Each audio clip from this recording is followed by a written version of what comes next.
what I did last time. We want to keep it as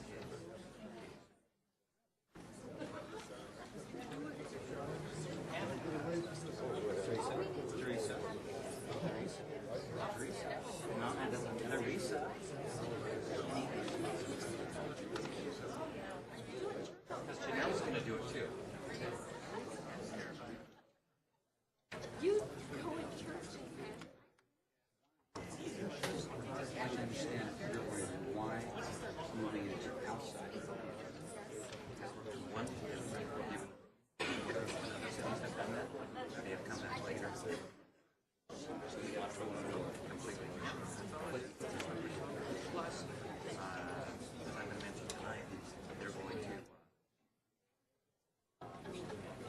do it outside the agenda. It's not going to be televised.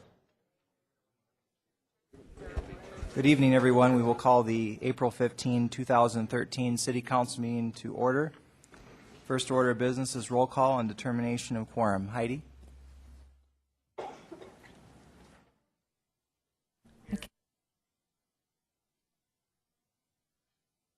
I'm not doing this right. Sorry, can we start again? Sasso?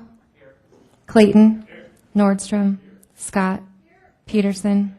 Doyle? Lewis? Roberts? Wright? Laurenti? We have a quorum. We will now have our invocation led by Roy Roberts with Rapid City Christian High School. You are welcome to participate, but not required.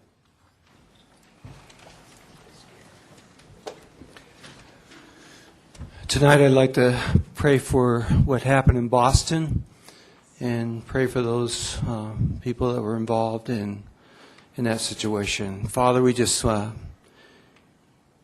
to enter into your presence here tonight, and we're saddened to hear, Father, the things that has taken place in Boston. Father, the families that were hurt by the result of this bombing, Lord, and Father, we pray for those families, and we pray for the police department and all those that are involved, Father, in this situation, that you would guide them, that you would touch them, that you would comfort them by your Spirit. And tonight, Father, as we enter into your presence, Lord God, we lift up the City Council to you, Father. I pray that you would guide them by your Spirit. Lord, help them to sense your presence and your love and your care upon their lives. And Father, I pray that you'll guide them by your Spirit and your wisdom and the many decisions that they have to make here tonight. And Father, I pray for us that are in attendance here tonight, that your peace that passes all understanding would be upon our hearts. Father, we love you and we praise you. In your holy and precious name, Jesus, amen.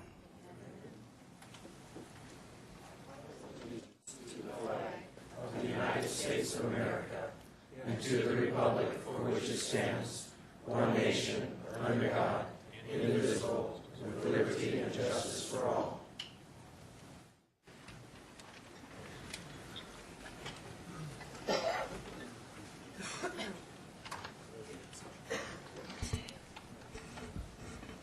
We will now proceed with the adoption of the agenda. Do we have any additions or changes to tonight's agenda?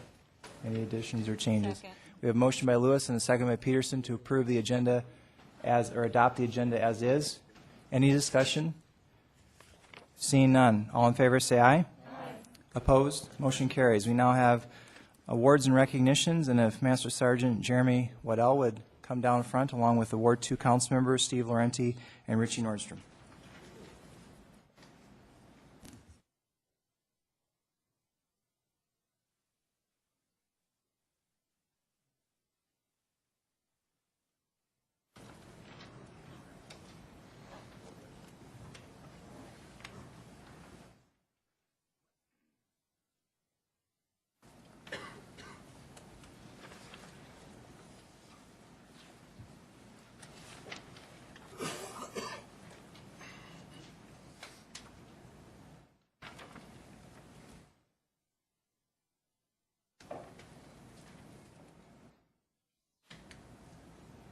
In partnership with the Veterans Coordination Commission, we are pleased to present the April 2013 Veteran of the Month recognition to Master Sergeant Jeremy Waddell.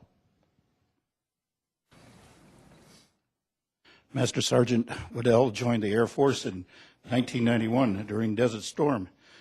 He has deployed in support of Operation Enduring Freedom, Operation Iraqi Freedom, and stationed in Korea for a year. Master Sergeant Waddell also deployed for a year as a member of the Tops in Blue. Very impressive. An Air Force elite entertainment group doing USO-type shows for the troops all over the world. Master Sergeant Waddell has been stationed at Ellsworth since 1997 and has received 3 achievement medals and 3 commendation medals for various achievements while serving. Master Sergeant Waddell plans to retire from his military career in the near future and intends to reside in our community.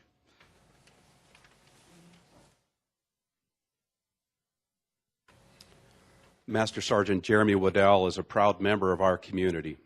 He created, organized, and performed at the first annual Rapid City Zombie Prom,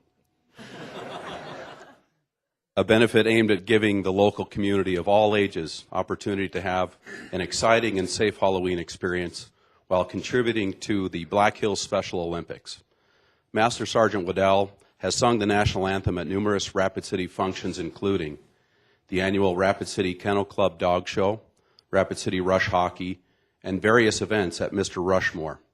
Through Mr. Waddell's 15 years in Rapid City, he has donated various supplies, gifts, and time to the Cornerstone Rescue Mission, Black Hills Children's Home, and Veterans Administration.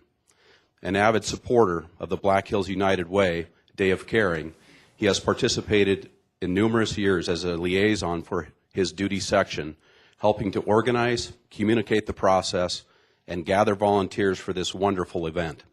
Master Sergeant Waddell has led by example of extraordinary volunteerism and citizenship to our community. Having served his country with pride, honor, and integrity, Master Sergeant Jeremy Waddell is a true patriot of our country, the United States Air Force, and his community. He is most deserving of Veteran of the Month. Thank you for your service, Jeremy. We appreciate it very much.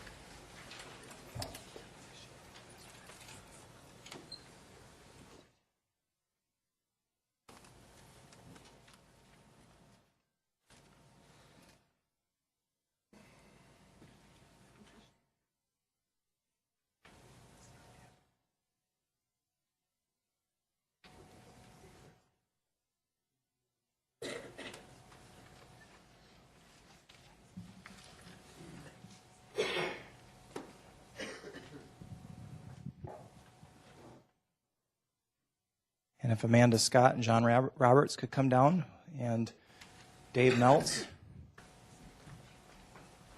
also known as Moose.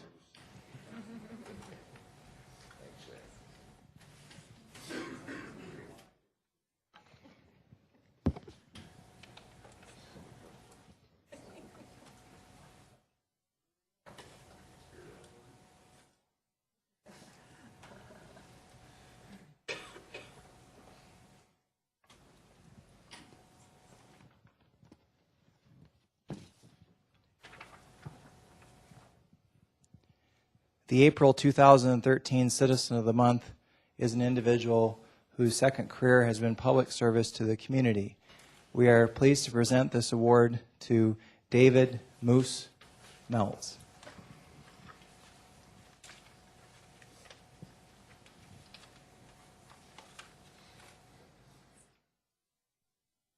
Growing up, Dave started early with his civic duties.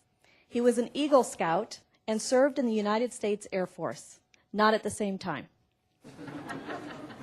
Dave continues to share his life with his lady, Sharon, as he has for the last 25 years. He has 4 sons and 15 grandchildren. Dave and Sharon also have raised 12 foster sons. Dave was involved in adult days with the children at Youth and Family Services, where he would take in his tools and show the children how they were used. He even once brought in a demonstration, a dump truck and a front-end loader from Pete Lean & Sons. Dave also became actively involved in Alcoholics Anonymous in 1990 and served in every position from being the local group service representative all the way up to the state level. He even continues to actively sponsor 6 men of our community as needed. He is proud to say he has been sober since September 5th, 1990, without a single slip, as they say in AA. Dave has served as a member of the Doty and Nemo fire departments. He was also a volunteer coach for many youth sporting teams. Dave has even had the privilege of volunteering as a licensed pyrotechnician, where he helped set up, shoot, and dismantle the fireworks displays on top of Mount Rushmore, National Shrine of Democracy. When Dave turned in his attention and focus to the Disabled American Veterans, or DAVE, he gave 100% of himself. Dave immediately saw a need for what he calls the traveling service officer. He helped find the resources he needed to update the DAV hall in North Rapid. Dave will tell you his crowning jewel in his single donation he collected in the amount of $50,000 that was used to purchase 2 brand new DAV transportation vans last year. These vans are used to take veterans to and from medical appointments in Rapid City and as far away as Denver and Minneapolis. Thank you, Dave, for your dedication to the city of Rapid City. We are proud that you are a member of our community.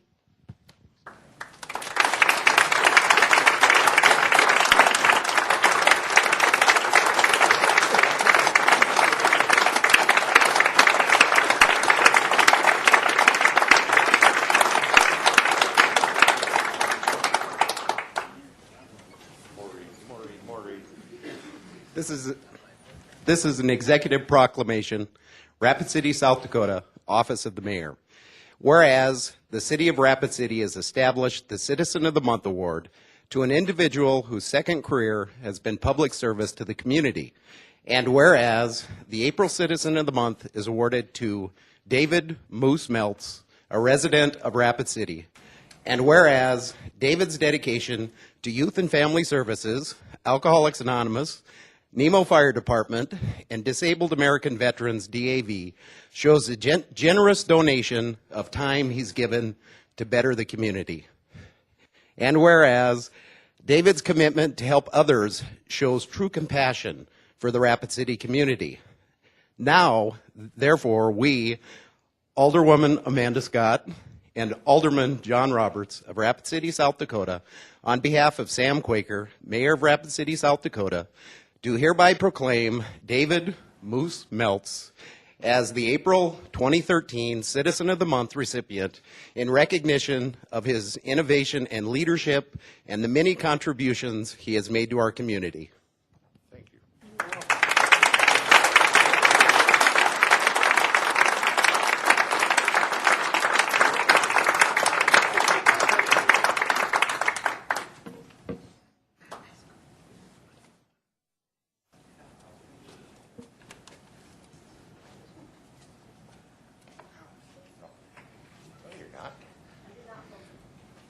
The one thing that they didn't put in there that I'm also very, very proud of is my family, friends. And I'm also a proud Mason in this community. And with that is a program, 2 programs that we do. One's called CHIP, we call it, but the kids don't really get a chip like you do at the vet. It's child identification.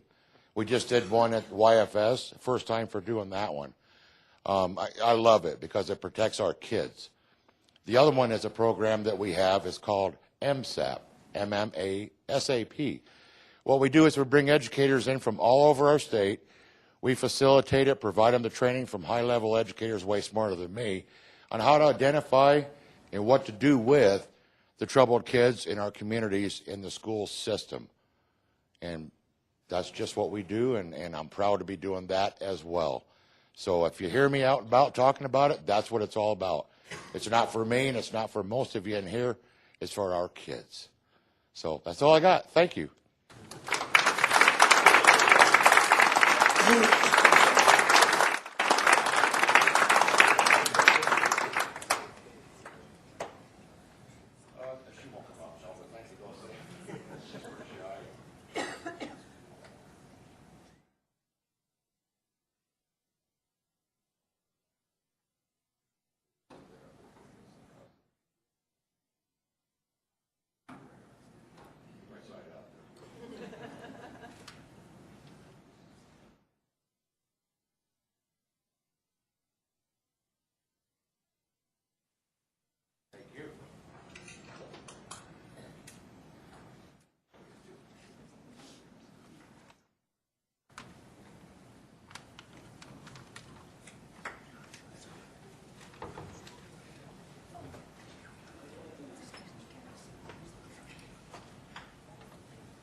And I would like to take a moment to congratulate Battalion Chief Robert Powell on his 25 years of service.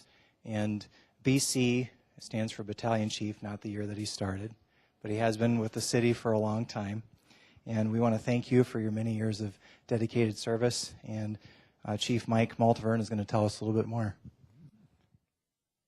I could probably tell a lot more, but I'll try to keep it brief with Chief Powell. Chief Powell came to the fire department in 1988, that spring actually, in April. And of course, as many know who live in Rapid City for a while, the first major incident he was involved with was the Westbury Trails fire, which burned just west of Rapid City and actually bumped up into the city. And Rob worked very hard as a very young firefighter to help control that blaze. He was promoted to firefighter journeyman in 1992, 4 years into his career, and then was promoted to lieutenant, became an entry-level supervisor in 1998, and then really we watched Rob quickly rise to the ranks, and he was promoted to captain in 2001, and then ultimately about 2 years later promoted to battalion chief. The job of battalion chief is very important to the city of Rapid City as well as the fire department. Any one of our shifts, A shift, B shift, and C shift, has 42 firefighters assigned to that shift. They run out of 7 fire stations throughout the city and really ultimately keep us safe when as we travel through the city and go to work and go home at night. And Rob is on the job 24 hours a day keeping the city safe for us. I can tell you that he's highly respected by the men and women that come to work and work for him every day. If you ask him what his priorities for his day, number one priority for him would be firefighter safety, and he reminds us that of all the time. That's his number one job. What he feels is taking care of his staff. His responsibility, again, talks a little bit about to incident management side of our job. When we have the largest incidents that require multiple crews or multiple firefighters, that's where Rob steps in and really takes command of that scene and makes sure that our firefighters are safe and then ultimately the general public. So another accomplishment of Rob's, he's also involved with an incident management team, a national incident management team out of the Rocky Mountain region. Rob travels all around the country fighting some of the biggest, most dangerous wildfires in the country, similar to what we see in Colorado, Wyoming, the Black Hills. Travels all around the country. He's been to floods, deployed to floods through eastern part of the state as well into North Dakota, and again, managing literally hundreds of responders in that level of his, or in that capacity. So does an outstanding job. He's also moving up to the ranks. He's going to, right now he's going through a process to become what they call a Type 2 incident commander. There's about 60 of those in the country, and Rob will be one here shortly when he's fully qualified as an incident commander. Tremendous thing to accomplish in your career. 25 years, I've always been a little bit on Rob's heels, trying to follow him through the organization, trying to compete with him for promotions and all that, and I can tell you he's been a mentor of mine, and I've always enjoyed working with him. He's a dear friend of mine, so he's joined tonight with his wife, Kaylin, his son, Tyler, who's also a firefighter in Rapid City, has another son in Seattle, Ryan, and then his mother is here tonight. Danita is with us. So thanks, Rob, for your service to the city and certainly to the fire department, and I appreciate everything you do.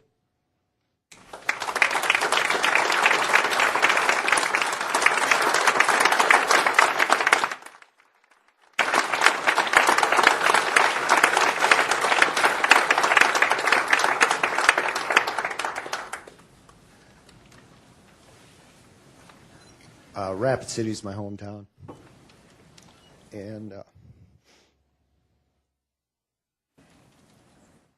it's been an honor to work here as a firefighter. Thank you.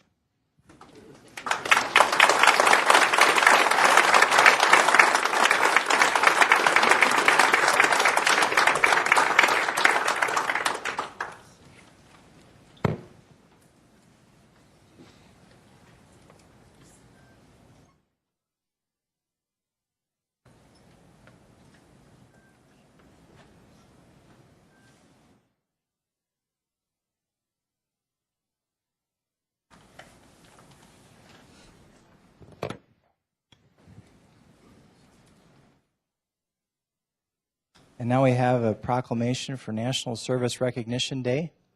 Is Tom Cadis here? Tom, if you could come up. We were planning on doing this last week, but then we were snowed out. So this is a declaration regarding April 9, which has already happened. But we're going to declare it anyway. Whereas Service to others is a hallmark of the American character and central to how we meet our challenges. And whereas our nation's mayors are increasingly turning to national service and volunteerism as a cost-effective strategy to meet city needs, and whereas AmeriCorps and Senior Corps address the most pressing challenges facing our cities and our nation, from educating students for the jobs of the 21st century and supporting veterans and military families to preserving the environment and helping communities recover from natural disasters. And whereas national service expands economic opportunity by creating more sustainable, resilient communities and providing education, career skills, and leadership abilities for those who serve. Whereas national service participants serve in more than 70,000 locations across our country, bolstering the civic, neighborhood, and faith-based organizations that are so vital to our economic and social well-being. And whereas national service participants increase the impact of the organizations they serve with, both through their direct service and by recruiting and managing millions of additional volunteers. And whereas national service represents a unique public-private partnership that invests in community solutions and leverages non-federal resources to strengthen community impact and increase the return on taxpayer dollars. And whereas AmeriCorps members and Senior Corps, including RSVP, foster grandparent, and senior companion programs, volunteers demonstrate commitment, dedication, and patriotism by making an intense commitment to service, a commitment that remains with them the rest of their lives. And whereas the Corporation for National and Community Service shares a priority with mayors nationwide to engage citizens, improve lives, strengthen communities, and is joining with mayors across the country to support this day of recognition for national service. Thank you, Tom, for all your work on this.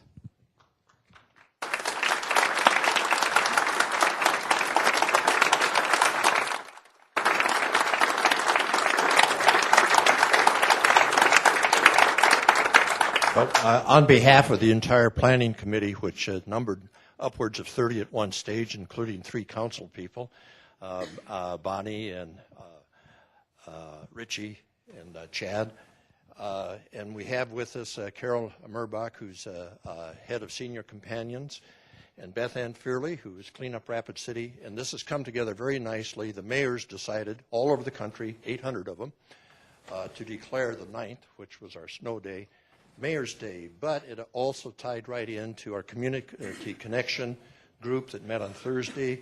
Over 100 people showed up and shared what nonprofits and volunteers do in this city. And then our big kickoff is next week, and Beth Ann's very engaged in that. And this will be National Volunteer Week, starting the 20th, this next Saturday, through the following Saturday, the 27th. Steve Trash, who is an echo magician, and he crumples up paper, and then he brings it out clean, and he takes a crumpled can and brings it back into soda. But a great guy. He's going to be in the school systems this next week. Then he's going to kick this off at Downtown Square at 1:30. And a number of the volunteer groups throughout the city are doing special volunteer events this next week. Storybook Island's doing a cleanup both on the 20th and the 27th. Habitat has a build project going. Special Olympics has a special run going. So we're so pleased that you, Mayor Quaker, have joined 80 other members and our entire volunteer community. In South Dakota alone, there are 4,500 federally supported volunteers, AmeriCorps, Vista, RSVP, etc. But in this community, there's an estimated 20,000 of us throughout the city who volunteer every day. So thank you very much, Mr. Mayor. Thank you very much, volunteers.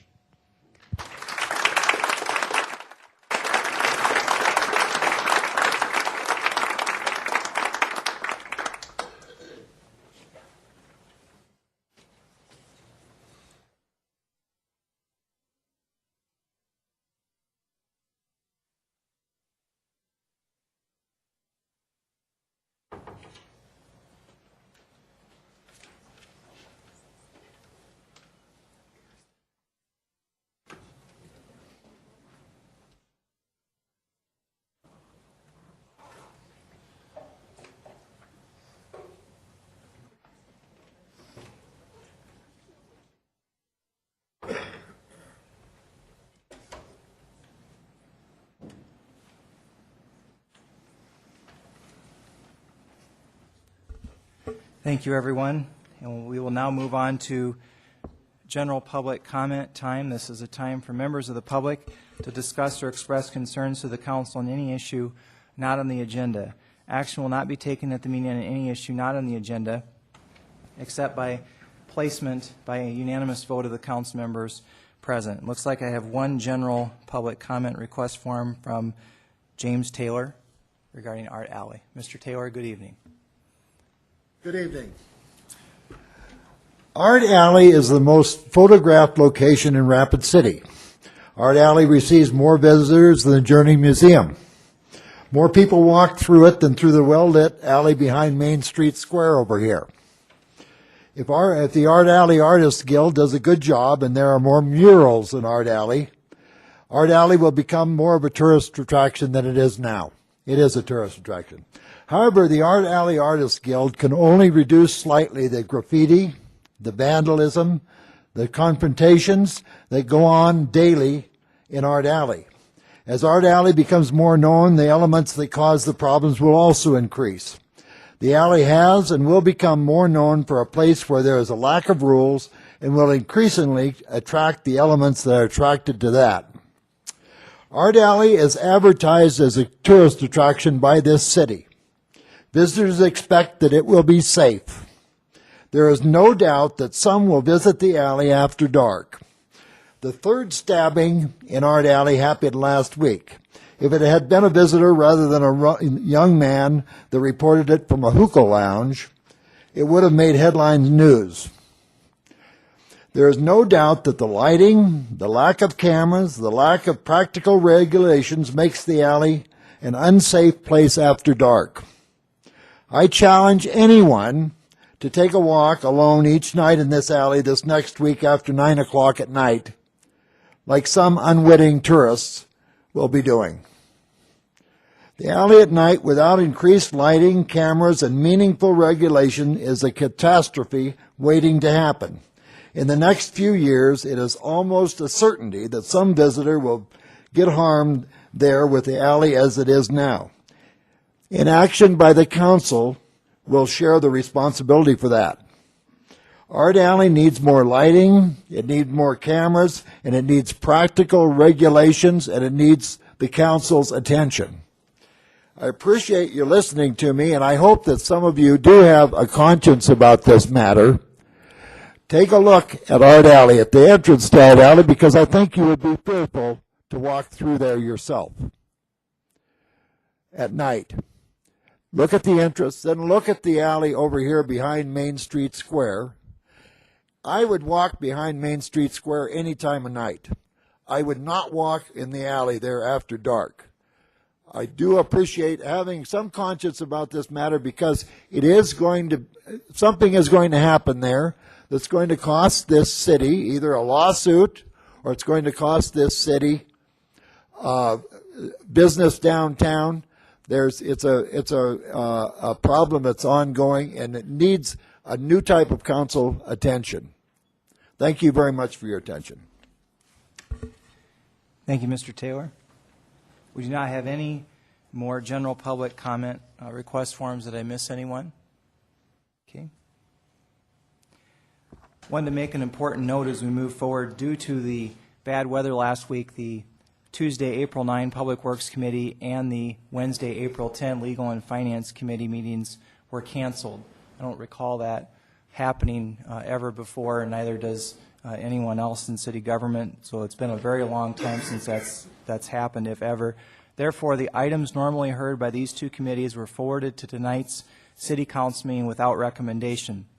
So please keep in mind the city council meeting will likely be longer than usual as a result, because the responsibility of these two committees is to often vet these items before they get to the city council meeting.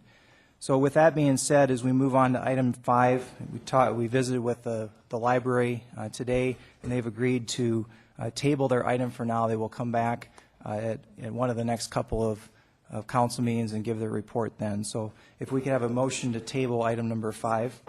Motion by Lewis, second by Peterson to table item number 5. No discussion on a tabling motion. All in favor say aye. Opposed? This item is tabled, and it will be coming back at one of the next a couple of council meetings.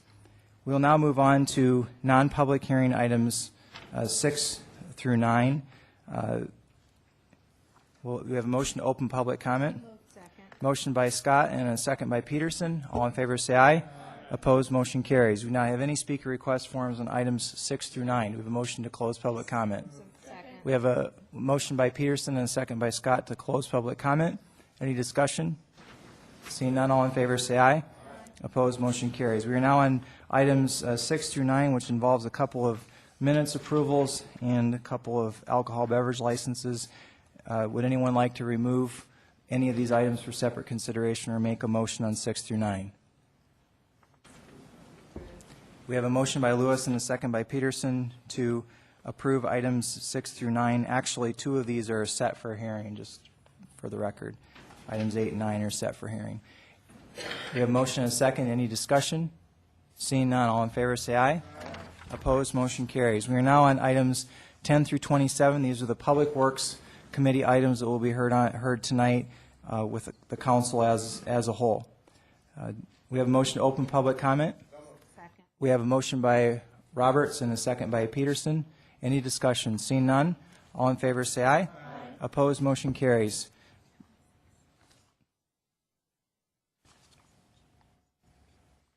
Okay. Actually, I think I have an older copy of the agenda. It's through 26 that we'll be hearing public comment on. Anybody like to remove any of these items for separate? Actually, we're in public comment. We have a motion to close public comment. Motion by Lewis, second by Roberts to close public comment. Did I miss anyone? Is there anyone that wanted to speak on items 10 through 26? Okay. All in favor of closing public comment, please say aye. Opposed? Motion carries. Public comment is now closed. Any council members like to remove any of the items from 10 through 24 for separate consideration? Ron Sasso. Item 10, please. Okay, item 10. Any other items? Seeing none, do we have a motion to approve the balance of consent? Okay, we have a motion by Peterson and a second by Laurenti to approve items 11 through 24 with the exception of number 10. Any discussion? Seeing none, all in favor say aye. Aye. Opposed, motion carries. Item number 10. Jerry, could you read this in the record for us?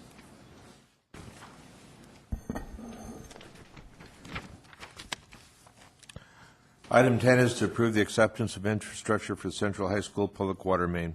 I make a motion to approve. Second. Motion by Wright, second by Laurenti to approve item number 10. And we'll go to Ron Sasso. Ron?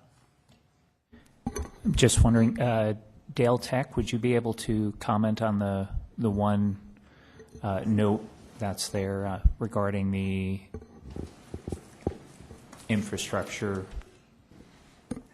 I'd be happy to. Thank you. As part of the testing requirement for the acceptance of the water main, there was some areas in a parking lot that were paved. The density of the asphalt, as tested, did not meet the minimum requirements.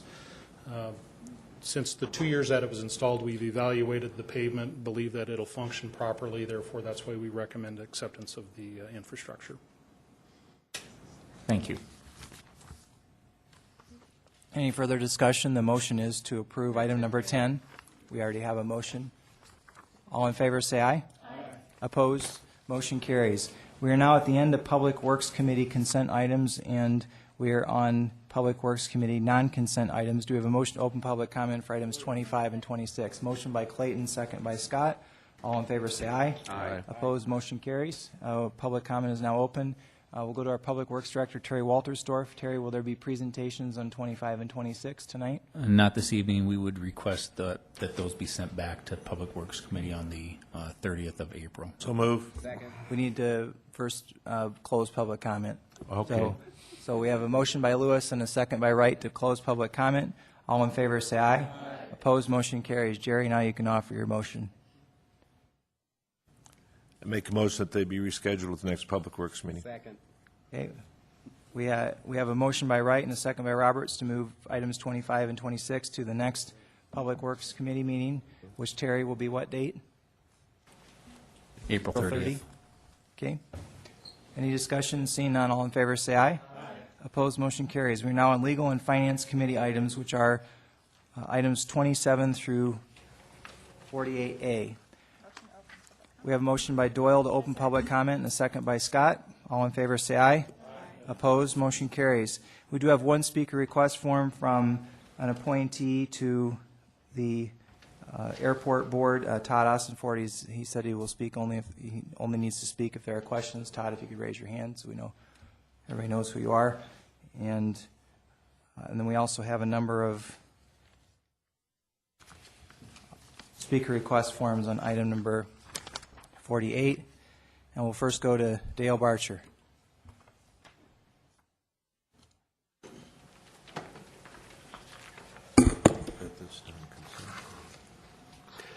Good evening, Mr. Mayor and City Council members. I am Dale Barcher. I serve as the Executive Director of the Family Heritage Alliance, headquartered here in Rapid City with a branch office in Sioux Falls. I'm here tonight on their behalf. It goes without saying that we certainly do appreciate the service of you, our City Council members and Mayor.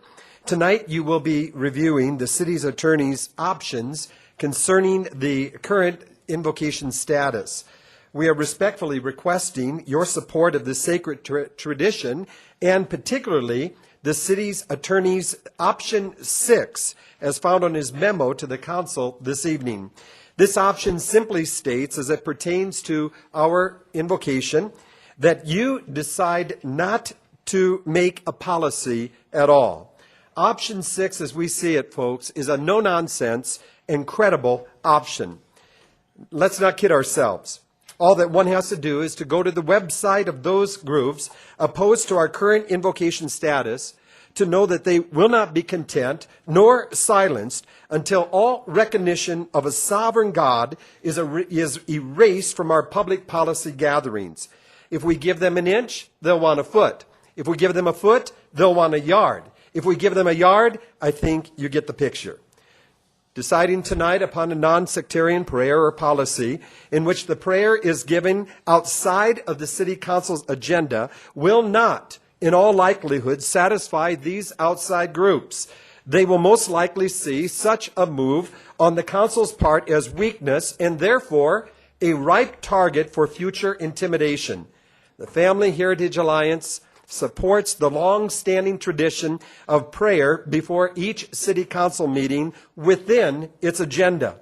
In doing so, this council stands in good company, as our own South Dakota State Legislature opens each session with prayer within its agenda, as well as our U.S. Congress and Supreme Court. We fully trust that our City Council will move quickly to uphold this sacred American tradition. I hold in my hand tonight a petition signed by 16 Western South Dakota legislators who have endorsed the Family Heritage Alliance position on this matter. I am simply saying to you good folks in our City Council, you are in good company when you stand strong and do not abdicate any ground on this fundamental religious liberty right. More than you know, we have appreciated your remaining united on this issue. Your standing together on this religious liberty right has been both refreshing and inspiring. Mr. Mayor and City Council members, we trust this issue will be settled here tonight, thus allowing our City Attorney to turn his full attention to the other weighty matters our city faces. Once again, we respectfully ask for your support of option 6, simply leaving our current invocation status in place. And I thank you for your time and attention. Thank you. Thank you, Dale. We'll go to Liz Meaner. All right.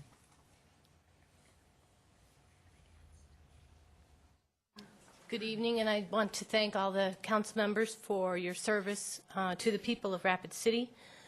I'll keep it short and sweet. I simply urge you to continue to allow the ministers to pray according to their conscience for God's guidance on you as you make decisions for our city and God's blessing on Rapid City. Thank you again for your time. Thank you. And next we'll go to Noel Burke. Noel?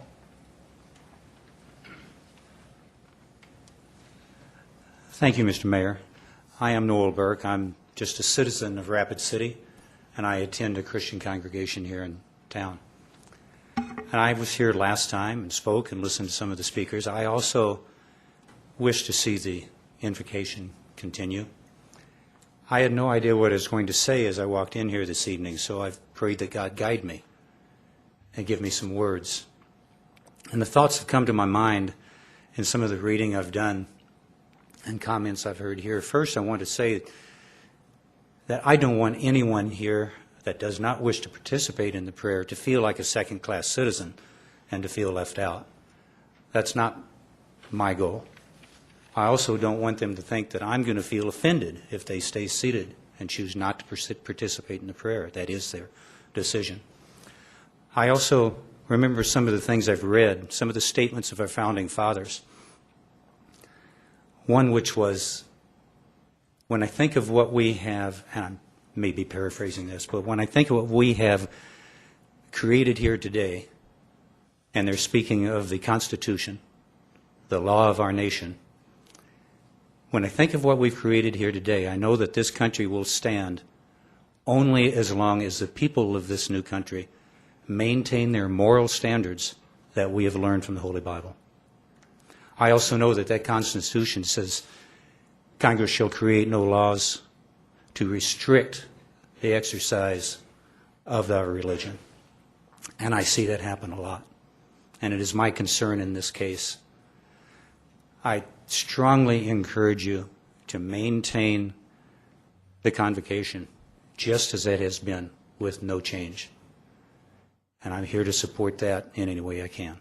I thank you very much for your time and your willingness to listen. Thank you, Noel. And now we'll go to Cole Bedford. Cole?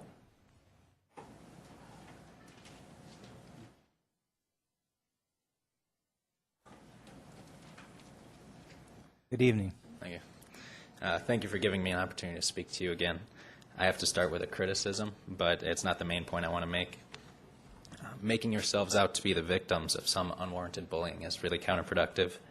If the people who contacted the Freedom from Religion Foundation, city residents, and now city employees, thought for a second that they could have come to you with their concerns and have walked away with their reputations intact, they would have. The Freedom from Religion Foundation may have a loud and even intimidating voice, but theirs is representative of a group right here in Rapid City which would not otherwise be represented. The current invocation practice is either an appropriate means of expression or it's not. The way in which the question was raised is beside the point. Now, that being said, I've been really impressed by the conversations I've had with most of you, and I can't tell you how much I appreciate the open-mindedness. It's no easy thing to consider a point of view which may seem pretty foreign, but it's that open-mindedness and willingness to understand that's going to bring this to a satisfying conclusion. And in terms of finding one, I think that the wheel's already been invented for us in the Franklin County, Missouri invocation policy, which I believe has been provided for you. The Franklin County policy came about after litigation was brought against the commissioners by the ACLU, claiming that their invocation practice was unconstitutional. Upon drafting and adopting this policy, the suit against them was dropped. The policy artfully addresses two of the major inadequacies of our current practice. Invocations take place as a non-agenda item before the gavel officially begins meetings, and volunteers request to offer the invocation instead of being recruited. In this way, a traditional invocation is still able to set the solemn tone that many feel is necessary, while at the same time limiting the appearance of endorsement from the governing body. Additionally, the policy provides for a moment of silence should there be no volunteer, and censor only in the case of proselytizing. The Franklin County policy is a far cry from what I believe would be ideal, but it's reasonable, it's fair, it seems to be constitutionally defensible, and frankly, it's doable. I know that the Liberty Council and the Rapid City Ministerial Association, among others, have offered to aid in the drafting of a policy, and that's fine. But if you want to do more than just get by and satisfy all those with a stake in the issue, other points of view need to be represented as well. Please authorize the Attorney's Office to draft a policy similar to that of Franklin County's, and ask that they do so with the aid and input of multiple viewpoints. Thank you. Thank you, Cole. And now we'll go to Jill Mills. Jill?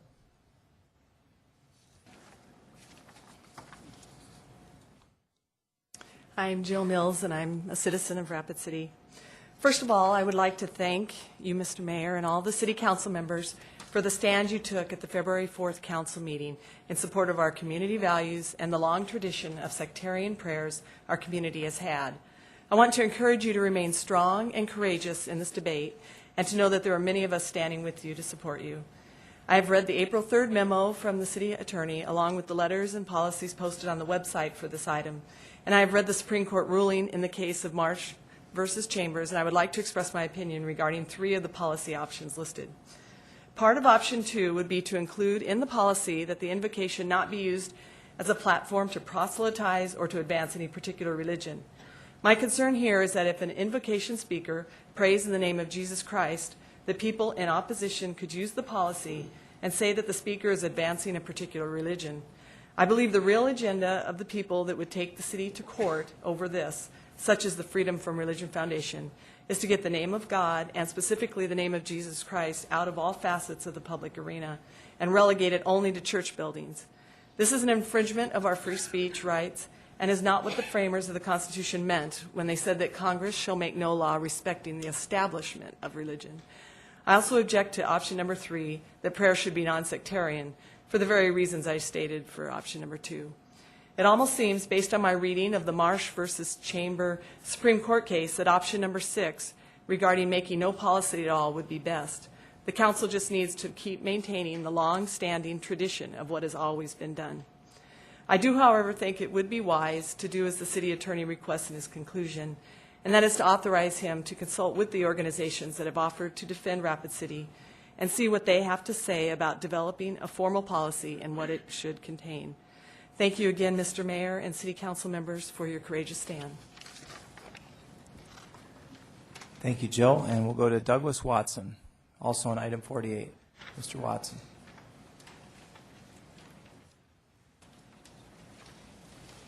Good evening. Good evening. My name is Douglas Watson, a resident of Rapid City, and I do want to take the opportunity to thank you for your willingness to hear out some of the opinions tonight. Obviously, we all have our own opinions, and mine is no different, though a bit more blunt.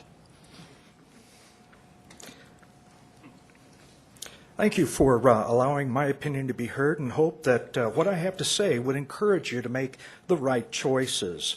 I stand here representing many veterans who cannot be here tonight. They were either wounded in battle or paid the ultimate price.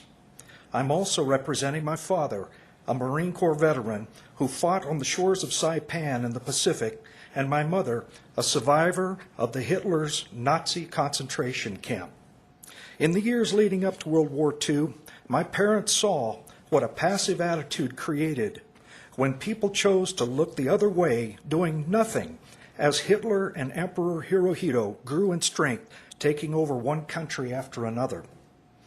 I know you understand that we cannot ignore or hope that the enemy to our way of life will stay in Afghanistan, Iran, or North Korea. The enemy of our country is already here, been here for a long time. The enemy of atheism, of liberalism, socialism, and secularism, all under the disguise of progressive government and its subtle agenda. A cancer has infected our nation, and it's eating away at the very fiber of our freedoms, one strand at a time. It's turning what's right into what's wrong, and what's wrong into right. The Bible tells us clearly that doing what is right lifts up a nation, but doing what is wrong is a disgrace in any society. This country was given to us as a gift by God Himself. If we don't stand and fight against special interest groups who seek to take God out of our country, then we risk having this great nation taken away. Thank you very much for your time. I appreciate it. Thank you. And now we'll go to Greg Blanc, also on item 48. Greg? Good evening. First, I'd like to say you got great taste in ties, Mr. Mayor. There you go. Greg Blanc, pastor of Calvary Chapel Community Church, and for the last 3 years, president of the Rapid City Ministerial Association. We appreciate your service. As I've shared with you on several occasions, we are grateful for the privilege to publicly pray for those who lead our city and believe that the invocation process should stay exactly as it is and has been for the last 40 years. Concerning the consideration of moving it outside of the regular agenda, that would be unjustified since our nation's highest council meetings in the Senate and the House of Representatives in Washington, D.C. don't move it outside of their agenda. Additionally, that would discriminate against residents who are unable to make it physically to the meetings, who watch by internet and by cable TV. When we discussed this topic in February, many of the council members reminded us that it didn't make sense to remove the practice of the invocation process because any citizen could use the public comment time to pray and ask God to give wisdom to those who are leading our city. If that happened and someone complained, would you then be coerced to consider eliminating the public comment time as well? I respect the rights of those in our community who don't appreciate the invocation prayer or the fact that the Declaration of Independence proves that this nation was founded by men who put in writing that they believed in the Creator. These same founders even used the White House for church services, so it's clear there was no politically correct church-state separation as it's taught today. So I respect others with differing opinions. I've met with and dialogued with Cole and his friends who want this changed. And some of you have met with them. I like them. They're fun to be around. They'll keep you young. They'll keep you on your toes. They'll encourage you to have reasons for why you believe what you believe. They're good citizens, and I consider them. I consider them as friends. I just highly disagree with their position and the position of any organization that has as its goal to remove the mention of God from the public square. The final question that needs to be answered before this out-of-state organization sent their demand letter, how many recorded complaints did you receive from our citizens requesting to eliminate the invocation? Does the city attorney have an answer on that? Greg, we can get into that during Okay, I was just curious. I just didn't know if he knew. during Okay. the discussion. Again, my encouragement for our community is to let Rapid City be known as a city of courage when it comes to faith, family, and freedom, leaving the invocation process exactly as it is. If someone feels the need to sue the city, hand it over to one of the 4 nationally recognized legal organizations who have put in writing that they will represent Rapid City at no cost to fight the litigation. That decision allows our elected leaders to get back to the important city business. Please leave the city invocation as it is. That would be option 6 from the city attorney. Thank you again. Thank you, Greg. We do not have any further speaker request forms on items 27 through 48A. Have I missed anyone? If there's anyone else that would like to speak, come forward and state your name, and we'll allow you to speak now. Seeing none, do we have a motion to close public comment on items 27 through 48A? Motion by Scott, second by Peterson. Any discussion? All in favor say aye. Opposed, motion carries. We are now on Legal and Finance Committee consent items 27 through 43. Would any council members like to remove any of these items for separate consideration? 27 through 43. Amanda? Thank you, Mayor. I'd like to remove item number 29. Item number 29. Anything else? John Roberts. Item 37 and 48. Item 37 and 40? 48. 48 is on non-consent, so we're going up to 43. So we have 29 and 37. Anything else? Seeing none, do we have a motion to approve 27 through 43 with the exceptions of 29 and 37? Motion by Wright, second by Laurenti. Any discussion? Seeing none, all in favor say aye. Opposed? Motion carries. Item 29, Amanda, the floor is yours. Thank you, Mayor. Item number 29 is a Vision Fund Committee to approve the soccer Rapid City project as presented with the following stipulations. Number 1, that staff explore the use of $650,000 in SAB funding to extend the city water main to the site, and number 2, that staff explore the development of on-site wells. And I make a motion to approve, and I'd like to retain the floor. Scott, second by Lewis, and Amanda, you have the floor. Thank you, Mayor. May I address a question to Mr. Wolsterstorff, please? You may. Hi, Terry. Terry, I know there's still a lot of discussion about this because the way that the Vision Fund Committee, we left it, there's some balls that are still up in the air. So can you please just clarify and let everybody know that the process, what still needs to be done, and that it still will be coming back to the public to have clear direction on where we're going to go with these water mains and wells? Okay. Thank you, Alderman.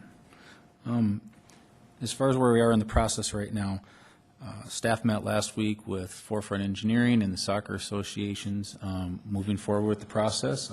We're moving full speed ahead in getting this project moving forward. The next Public Works meeting will be bringing forward a recommendation to enter into a contract with CTEC Engineering to do a more detailed, in-depth evaluation of possible on-site water sources. So that's kind of step 2. And then the other thing that this recommendation references is staff explore the use of the SAB Utility Support Fund for possibly for the water main. We're in the process of exploring some options there. I've also met last week with the property owner that owns basically all the property on both sides of Elkville Road, all the way from the existing lift station up to the soccer fields there. So there's a lot of conversations that are going on right now in the offices up here, but basically the project is still moving ahead. We're going to try to tie all the pieces together here in the next month and a half here, and ultimately, before any final decision is made, those will be coming back through the council for a final decision. Thank you, Terry. Thank you. I yield the floor. Thank you, Amanda, and we'll go to Chad Lewis. Chad? Thank you, Mr. Mayor. I guess I was under the impression we already had pretty clear direction at the last Vision meeting, so I'm not quite sure we're discussing this again, but I do look forward to continuing forward with this process. This soccer complex could bring somewhere in the neighborhood of projected about $8 million a year to the community, so I think it's a good idea to keep moving forward as much as possible. Thank you. Thank you, Chad. Any further discussion on item 29? Motion is for approval. All in favor, say aye. Aye. Opposed? Motion carries. Item 37. Amanda? Resolution number 2013-040, declaring miscellaneous personal property surplus. I make a motion to approve. Motion by Scott, second by Peterson to approve item 37. Somebody like to speak on this? John Roberts. Thank you, Mr. Mayor. I had a question for Chief Allender, but I see he stepped out of the room.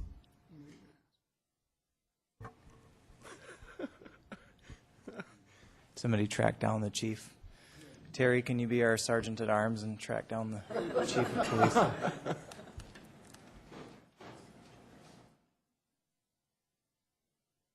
Yeah, they go to first stop. Trade them in with first stop. New rifles. Yeah.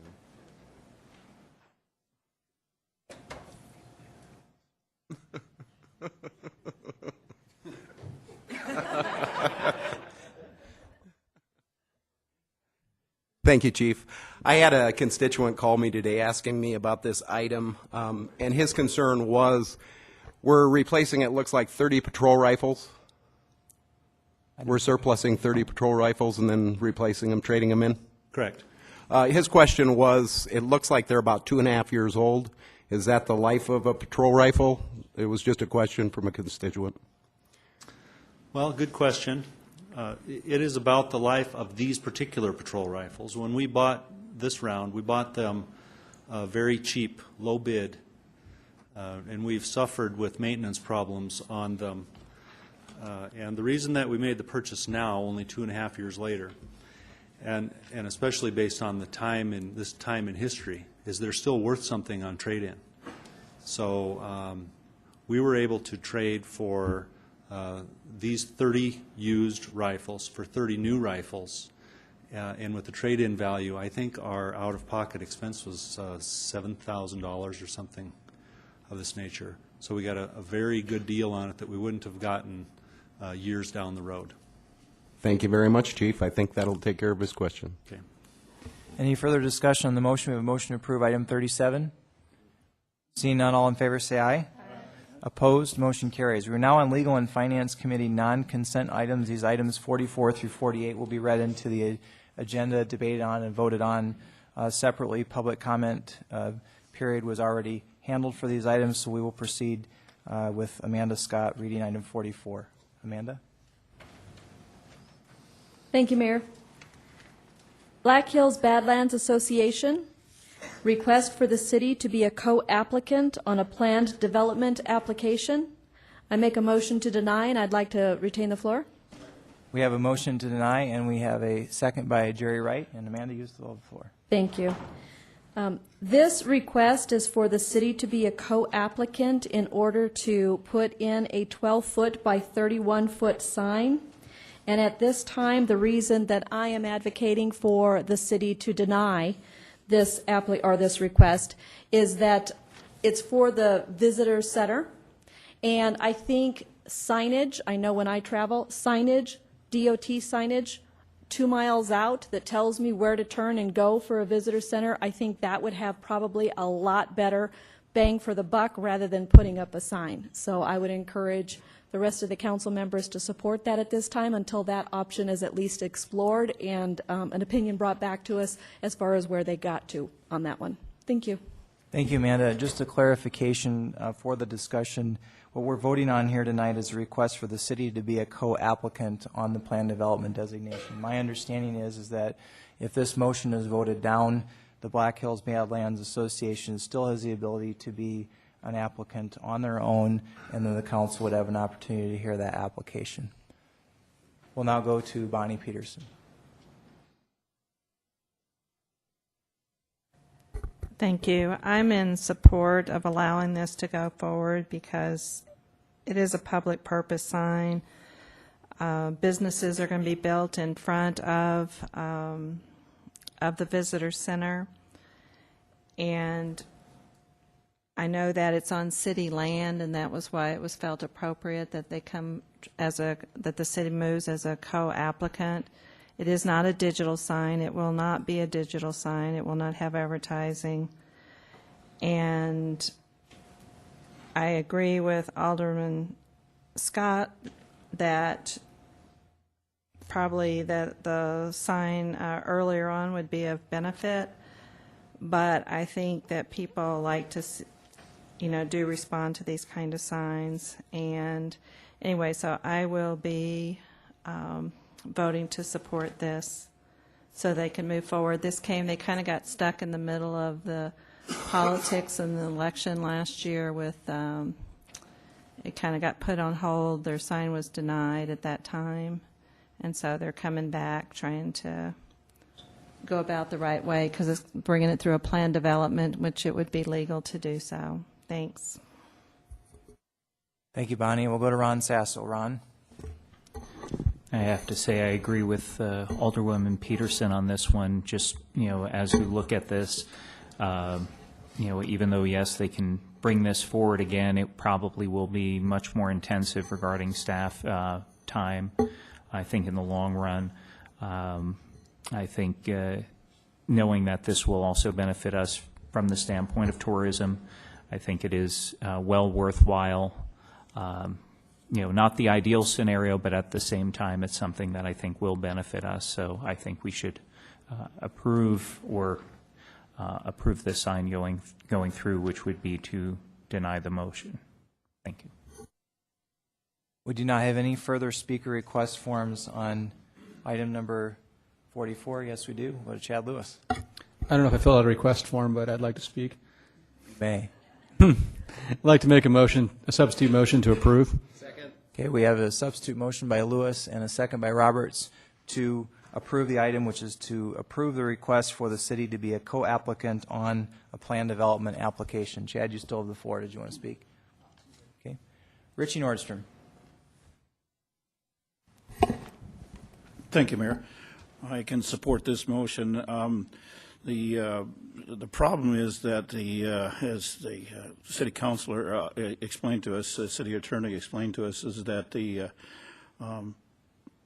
the VIC Center is on city property, but we don't have any frontage there.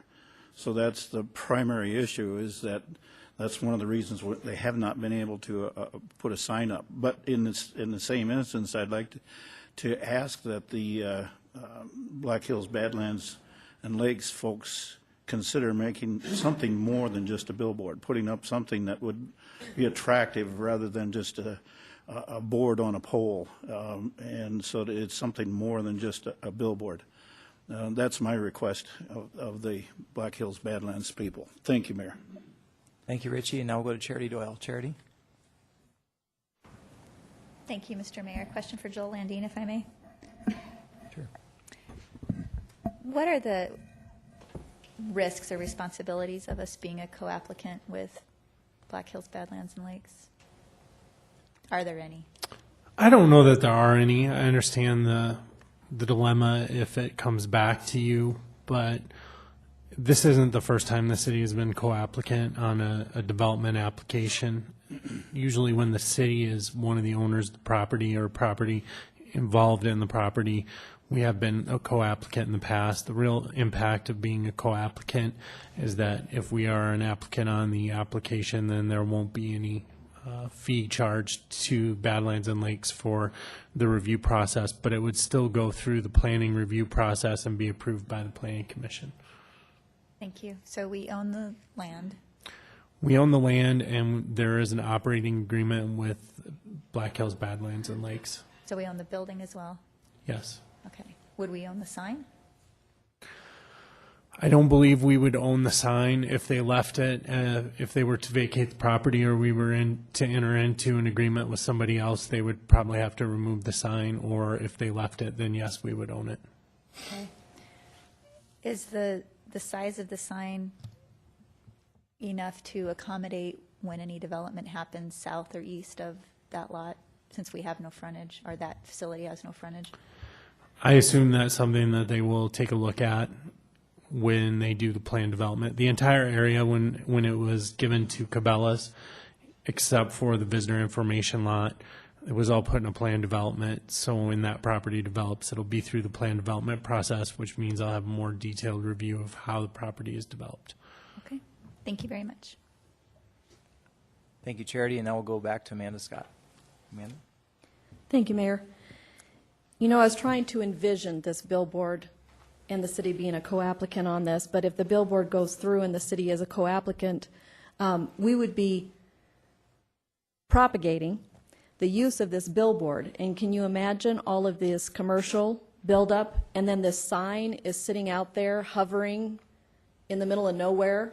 Because in order to get to the visitor center, you have to take the exit, you have to go down, you have to take the street that's headed to Cabela's, and then actually come into it. So to me, I am trying to look in the future, and I just don't see how this sign, high enough to not be obscured by the hopefully development that's going to take over that area. I think this sign would just be this UFO kind of hovering over all of these commercial buildings. And so I cannot support the approval of the city being a co-applicant. Thank you. Any further discussion on the motion? Everyone understands the motion. We have a substitute motion to proceed with allowing the request for the city to be a co-applicant with the Black Hills Badlands Association on this on plan development application. We'll go back to Charity Doyle. One more quick question. This is just to proceed as co-applicant. This is not denying or approving the sign, correct? That's correct, but it's important to know that a plan development, unless it's appealed by one of the parties at the after the Planning Commission hearing, that the Planning Commission may have the final say on it if nobody appeals. So just so everyone understands that as we move through the process. Any further discussion? Everyone understands the motion for item 44? All in favor, please say aye. Aye. Opposed? Aye. Roll call, please. Laurenti. Sasso. Clayton. Nordstrom. Aye. Scott. No. Peterson. Doyle. Lewis. Roberts. Wright. Motion carries 8-2. Thank you, everyone, and we'll now move on to item number 45. Amanda? Item number 45, the name attached is Sandy Deagle, report on the findings of the Rapid City Senior Need Assessment and Service Gap Analysis. Is Sandy here tonight? We have a motion to continue this back to Legal and Finance. We have a motion by Doyle and a second by Peterson to continue this back to Legal and Finance, which would be May 1st. May 1. Any discussion? Seeing none, all in favor say aye. Opposed, motion carries. 46, Amanda? Request the mayor to authorize staff to prepare a detailed report from the 2010 to the current date on the interdepartmental charges. And I make a motion to acknowledge. And I'd like to retain the floor. We have a motion by Scott and a second by Peterson to acknowledge, and you have the floor. Thank you. Mayor, I'd just like to direct a question at you. Now that the report is out there and there were a lot of notations on there that a lot of the charges need to be reviewed, is it your intention to have them reviewed and partially, if not fully, addressed in the 2014 budget, or where are we going with the interdepartmental charges, in your opinion? Thank you for the question. The bottom line is that the interdepartmental charges have become a tangled mess over time, and it's been over many years. There is no one person or one administration to blame. It simply happened over the course of a very long time. It takes time to sort that all out. What we're having to do, in a sense, is to justify the charges from the ground up, and it's so tangled that it's difficult to untangle them because no one remembers what the original justifications were.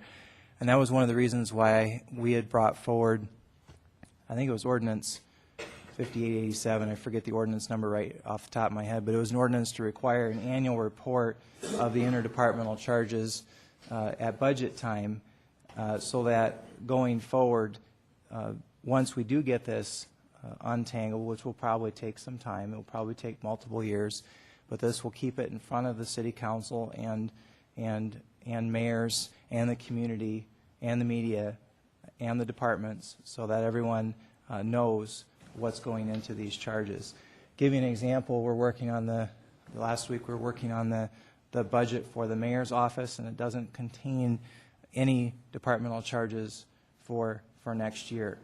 For previous years, including this one, and included quite a few interdepartmental charges, including some interdepartmental charges for charging the Meadowbrook Golf Course for mayor's office duties, which, go figure that one. I haven't figured that one out. So it's taking some time to untangle, and it's an ongoing process. And I would love to be able to have done it all in the 2012 or 2013 budgets.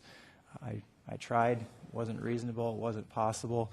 And so we're having to do this in a multi-year process. I'm not able to tell you at this point which year the end game will be completed, but it is an ongoing process, and the ordinance is an attempt to keep it in the forefront. Thank you, Mayor. You used a great example of the mayor and council's charges to all the enterprise funds. Have you been able to pinpoint any other ones that need to be directed that are that obvious that need to be addressed in the 2014, or is that still an ongoing process as we get ready to consider the budget? You know, we've pinpointed some, and Pauline, I don't know if you have any of the pinpoints identified, but there's some pretty good examples out there, and if you want to have the floor for a minute, go ahead.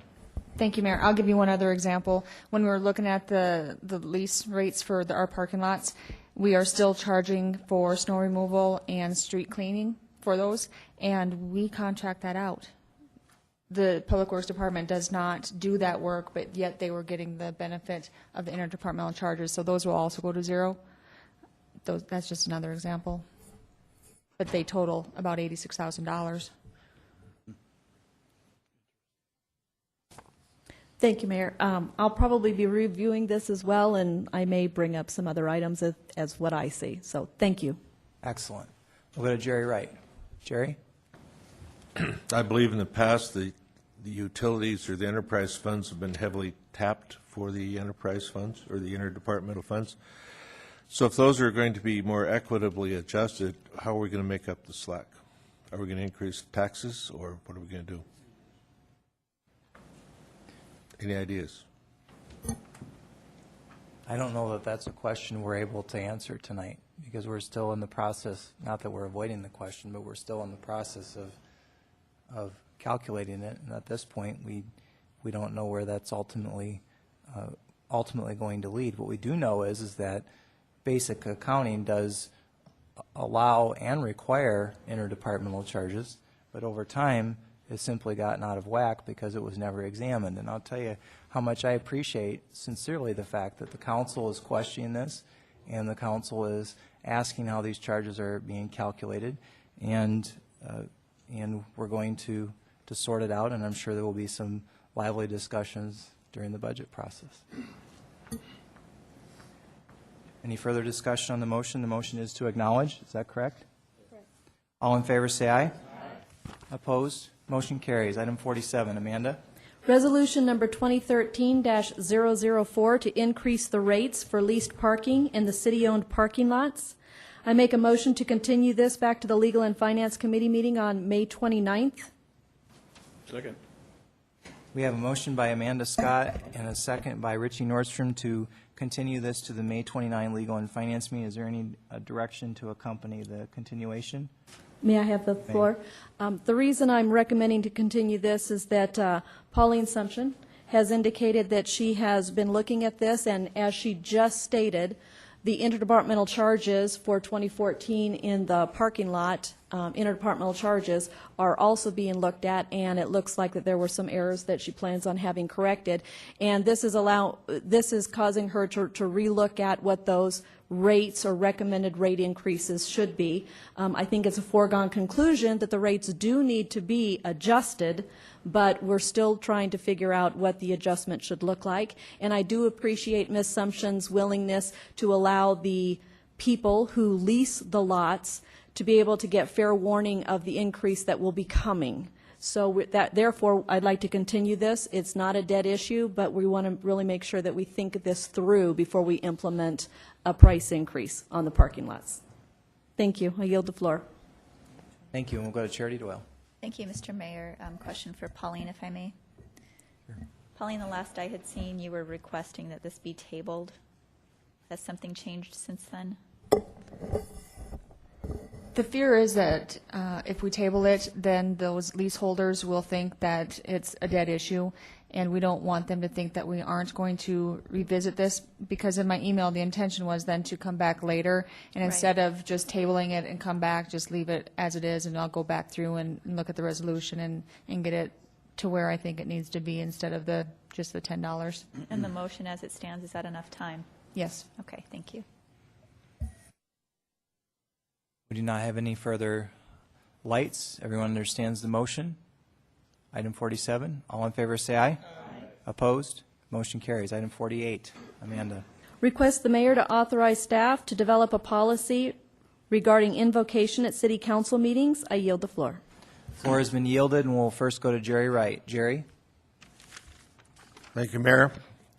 I make a motion we do not make a policy on our invocation, that we continue our current tradition of an invocation, and we authorize the city attorney to consult the various groups he has been in contact with to obtain their input on our tradition of an invocation, to discuss any potential offers of help in any needed defense, and to formalize any recommendations to this body by the first Legal and Finance Committee in June of 2013. We have a motion, and we have a second by Sasso.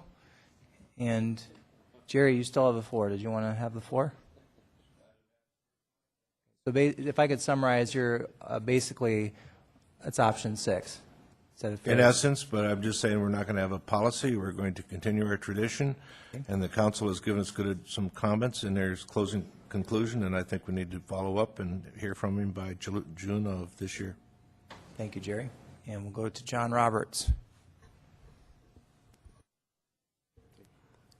Jerry beat me to the motion.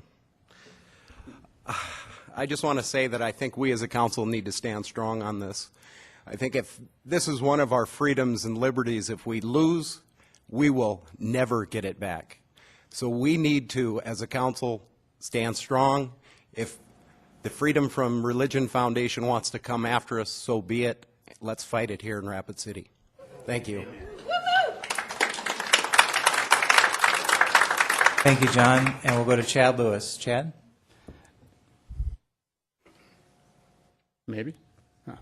Thank you, Mr. Mayor. Starting to feel like Yogi Berra up here. It's like deja vu all over again.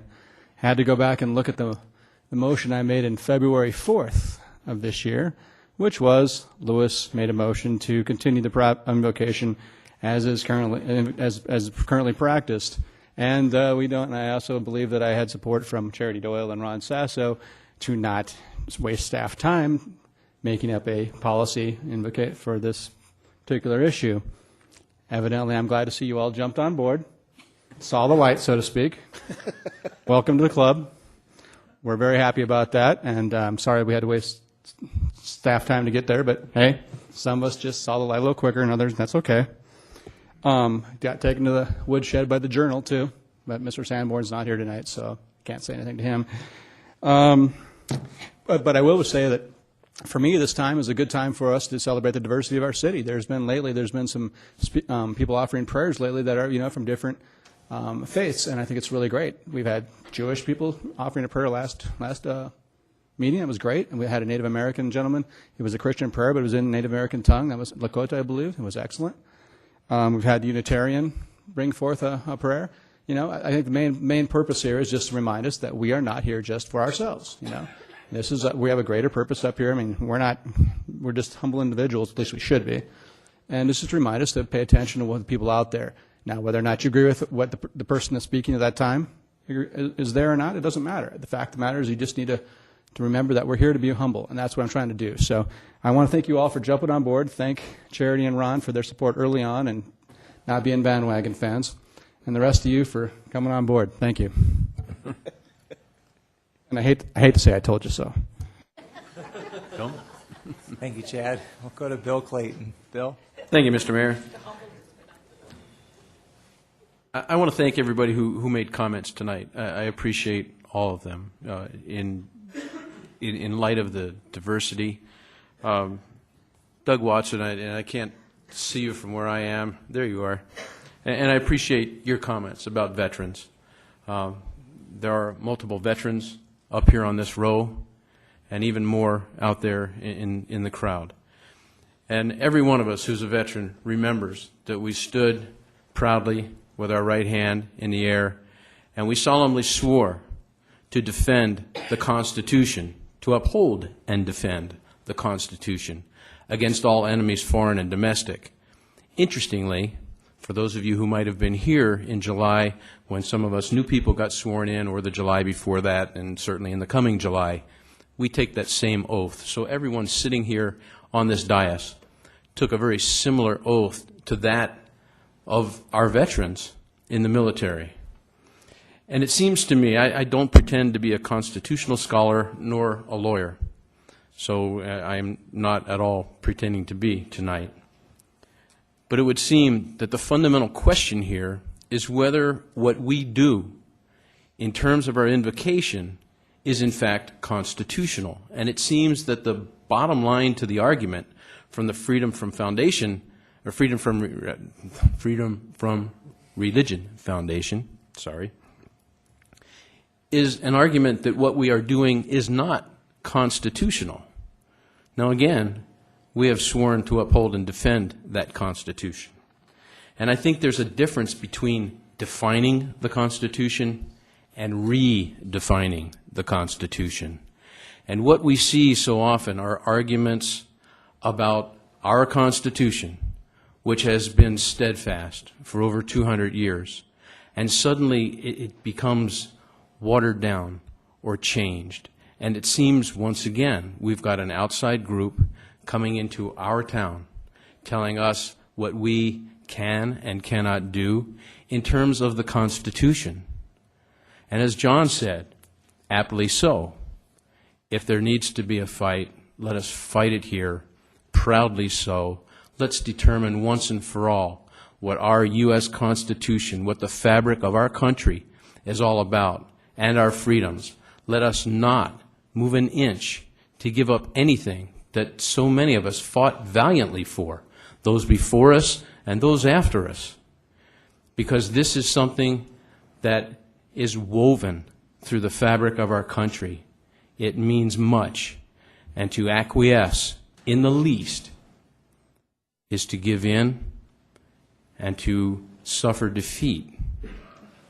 So I would suggest that those who want to change the Constitution and redefine the Constitution find themselves in the position of a domestic enemy. And we are sworn to uphold what we hold dear against domestic enemies. So I support standing fast. I know many of you there do, and I hope that the city at large is largely behind us in this effort. Thank you. We'll go to Amanda Scott. Amanda. Thank you, Mayor. I'd like to remind everybody the motion that is currently on the floor. Jerry Wright is saying to maintain our longstanding tradition while allowing our city attorney to explore with our citizens what would be best for Rapid City. There's been a lot of posturing. There's been a lot of talk about bullying from outside sources, not our citizens. But there's also been a lot of our citizens that have come forth and have expressed a concern. There's been a lot of talk up here about giving in if we even move the invocation. One of the questions I posed to the city attorney is, would it require a policy to actually move the invocation to prior to the call, the roll call of the agenda? The understanding that I have to date, it's still being researched, is that it would not require a policy. It would just require a motion from the council to actually state where we are going to observe our moment of invocation. Whether the invocation is part of our agenda or whether the invocation is prior to roll call, I as a Christian will participate. That is the freedom I have. I do not believe that my right to freedom of public prayer should be imposed on those people who feel peer pressure. Because I'll tell you, if you've never felt peer pressure, you're lying to yourself. We are human beings. We go through life. We feel peer pressure in situations that as Christians or as individuals, as ethical people, we don't think we would ever cave. And if you can stand up and say that you've never caved, you're lying to yourself. So as a city council person, I am really giving it a lot of thought. And I am supporting the motion on the floor because I'm still waiting for our city attorney using those city resources to find out what is best for our citizenship. The gentleman, the young man who came before us today, he recognizes that there's a lot of Christians, and even though he is not of that faith, he recognizes our right to pray. All he's asking for is a consideration that he be excused. And that's what I want to consider. So I'm willing to let the city attorney take the time and still come back on this issue, and I'm willing to support our longstanding tradition while we, as a city council, still consider what's right for our entire citizenry. Thank you. Thank you, Amanda. Bonnie Peterson. Thank you, Mayor. I agree with Amanda Scott that this is continuing to explore what the options are and to talk to the groups to see how we can better defend ourselves in their viewpoint. One of my concerns is that we do have groups that are offering to defend us, but at the same time, no one has said that these groups would pay any penalty that we would have to pay to fight if we lost in court. And that could be $300,000, $400,000, who knows. And so as stewards of our money, we have to be cautious and make sure we're making the best decisions. And also, we do have a longstanding tradition, and I have, no problem with that it should continue. But I do have problems, especially on a today, like today, with the events in Boston, to refer to people that question our right to prayer as domestic enemies. This country has sent people to war that were non-believers, atheists. All sorts of people have been veterans and fought and died for our country. And to think or to say that someone that does not believe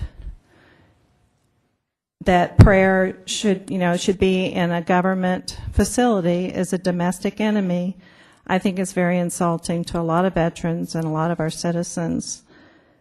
So I won't say anything more, but I appreciate the work that our attorney has done, and I appreciate the audience coming and letting us know your thoughts on this. Thank you. Thank you, Bonnie, and we'll go to Ron Sasso. Ron? Thank you, Mayor. I have to say that, this is something that my feeling is I feel very strongly about prayer. And I know Chad brought that up, that where I was sitting, I didn't think that we needed a policy then. I don't think we need a policy now. I believe that the First Amendment supports our policy. And I think any time we make a change and we start looking at dictating what a person can or can't say, even if it's in an invocation, then we are potentially violating the First Amendment, which says that we are not to be abridging the freedom of speech. And so from that standpoint, I hold very firm. I also understand Mr. Bedford, and I do appreciate his opinions, his views, visited with him. I know we are on different ends of the spectrum from the standpoint of faith, but at the same time, I respect you in how you've handled yourself. You've expressed your opinion very well, and that's the beauty of our country. You can do that. At the same time, in our invocations, we have had varied invocations, and they do change, and they do alter. And who says those invocations, they're not screened. They're not being told what to say.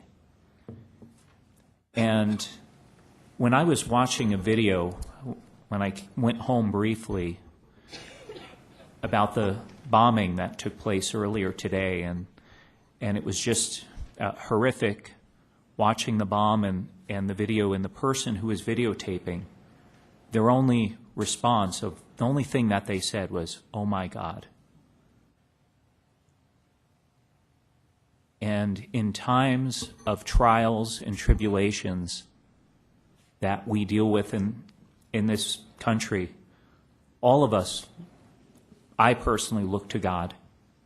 And, I think everybody looks to, many of us look to God, and others look in different areas. And that's their choice. That's their freedom. That is our First Amendment.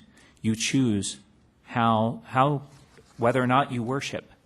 But with what we do here on this dais, what we do with invocation, that is our freedom of speech. That is our First Amendment. That is the Constitution that we were sworn to uphold and protect. And in doing so, that is, by keeping this policy, that is what we are doing. And if the city attorney continues looking at this, if there are any concerns, I believe that is fine, but I think we stay the course. We stay the course because we also know that if we give an inch, they will go for more. And there are other places out there that have done that have compromised their values, that have compromised the Constitution and their freedom of speech, and have been hurt by it. Thank you. I'll yield. Thank you. We have several more council lights, and before I go to the rest of the lights, I'd like to go back to the motion maker. Jerry, if, I wanted to clarify, because there's some confusion, I think, that may be occurring regarding the intent of your motion. Is it the intent of your motion to proceed with option number 6 and ask the city attorney to give us an update on June 12 regarding the feedback from these outside groups regarding the existing precedent and continuing forward with option 6, or is it the intent of your motion to have the research continue with further recommendation for a policy?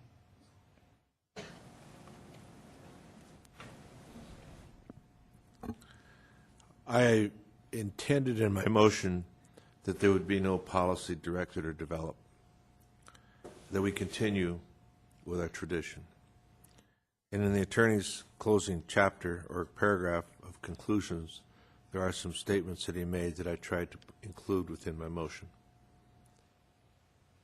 That is to seek counsel or advice from others that have offered to defend us if needed, and possibly some advice on how we could improve our situation, and that's it. Okay. My motion is clear, and it's written. Very good. Thank you. We'll go to Steve Laurenti.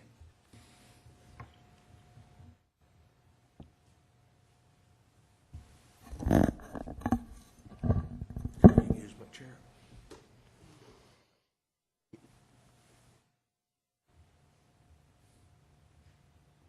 I think somebody's trying to silence me. I don't know what it is.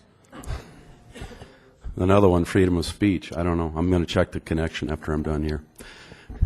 But I, too, want to voice my support for continuing the current tradition, which is the option 6, and I believe that's what Jerry intended, and I think was pretty clear. And mostly because I wanted to speak, because all of the things that I thought about have been said so much more eloquently than I have tonight, especially from some of the speakers out there tonight. So I was very moved, and I appreciate your words. It means very much to me. And the reason I wanted to speak was because I want everybody here to understand, and I think you see, that there are people even on this council who would like to give an inch, and it's true. I'm not playing politics with that statement, because some have told me in private. I'm not going to mention those names, but it's been said to me that, you know, people have changed, times have changed. One of the council people has told me that. And so we need to understand as a people of Rapid City, whether you agree with our current practice, our current invocation tradition, you need to share your education and your profound words with as many people as you can, because we need to be on the watch. You can hear tonight that there are some people who want to give an inch to these people. And we need to fight that. We need to make sure that we don't do that, because there is no doubt that the ultimate goal of these people is to remove it completely. There's no doubt about that. And so we need to be very vigilant, not only because of the fact that there are people on this council who want to give an inch to these people, but because it's spreading throughout our country. And it's happening because we have become complacent, and that we have rested on our laurels that this will never happen in our country. So we need to make sure that we stay vigilant, and that we come and stand when we have to, even if we're uncomfortable. And I'll be honest with you, when it becomes the unpopular thing to do to defend this amendment, you will hear the same words from me. I'm not that kind of a person, and there are people on this council who will vote tonight to continue this current tradition, but they don't necessarily agree with that. And you've seen some of that, and that's the truth, because I've been told that, again, in private. So you need to stay vigilant, and I just wanted to say and speak tonight because I wanted to tell you that there are some who want to bring this back, even though we are saying we want to continue this tradition. So please stay vigilant. Share your opinions and your education and your understanding of the foundation of our country with other people in Rapid City, and do not get complacent. And thank you for your time. Thank you, Steve. Let's go to Richie Nordstrom. Richie? Thank you, Mayor. One of the reasons I voted for putting this item in front of the city attorney's office to take a further review on it I agreed with the concept originally that we don't need a policy, and I still feel that way, but I will always try to give another council member the latitude that they are seeking to get more insight, some more vetting of the process. So if that's what they would like to do, I will support that. The other part that troubles me is the name calling that we're experiencing here tonight. I have different definitions of what the dictionary says about invocation. To me, I just had to get it down to the simplest terms that I could understand.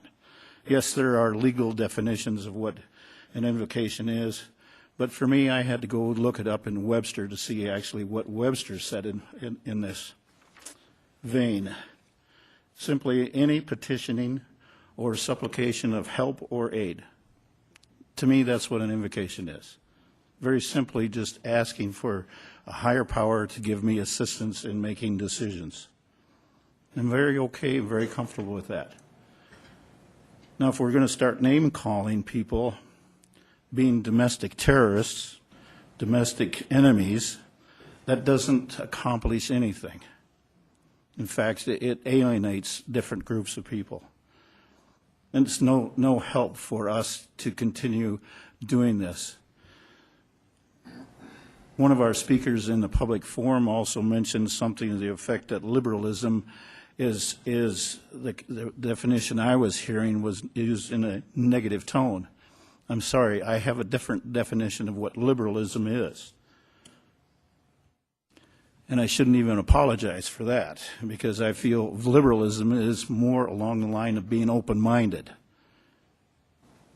And the folks that came forward with this petition to have us not continue on with the invocation is their right. They have that First Amendment right to ask that. I don't agree with them. And when the council members have this opportunity to make that voice known, they should not be name called. We don't need to do that here. I think it's unfortunate that we have to go this route, and even though we're on the same side, we have to wind up name calling to try to an effort to, and I'm trying very hard to avoid this split, even though we're on the same side. It just irks me so much that we have to have resort to name calling amongst ourselves. I don't appreciate it. Thank you. I'll yield the floor. Thank you, Richie. We'll go to Bill Clayton. Bill? Thank you, Mr. Mayor. I just wanted to take a moment to clarify, and I am the one who used the term domestic enemy. But I did not. And let me just back up for a moment. It seems every time I open my mouth, it's either the newspaper or my colleagues who want to say what I said, and they never get it right. Cole, you and I have spoken, and I think we have an understanding. And I did not say that people who think we should not pray in a government facility are a domestic enemy. I said those people who wish to redefine our Constitution, which has been steadfast for over 200 years. Those are the people. The words don't change. The writing doesn't change. You can take an eraser, you can take white out, you can do what you will, but it remains the same. Yes. And we know, those of us who are familiar with the good book, what God says about being lukewarm. There are people in this world who are martyred for their belief, whatever that belief might be. So ask yourself, are you willing to stand the course? Are you willing to die, to give your life for your belief? That is the test of a true believer in whatever it is you believe.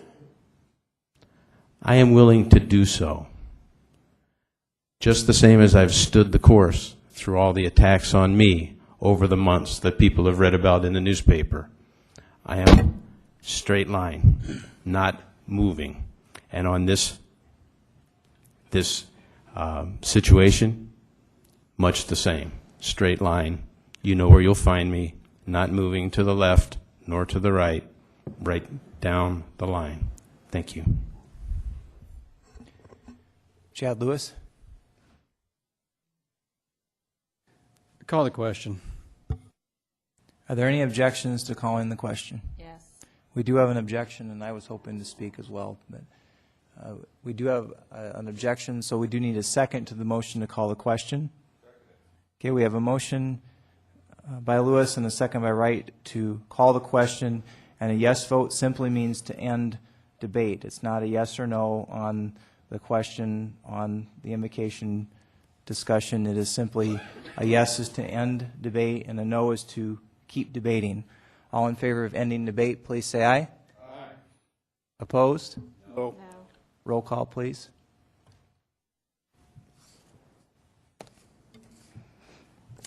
Sasso. Clayton. Nordstrom. No. Scott. Peterson. Doyle. Lewis. Roberts. Wright. Laurenti.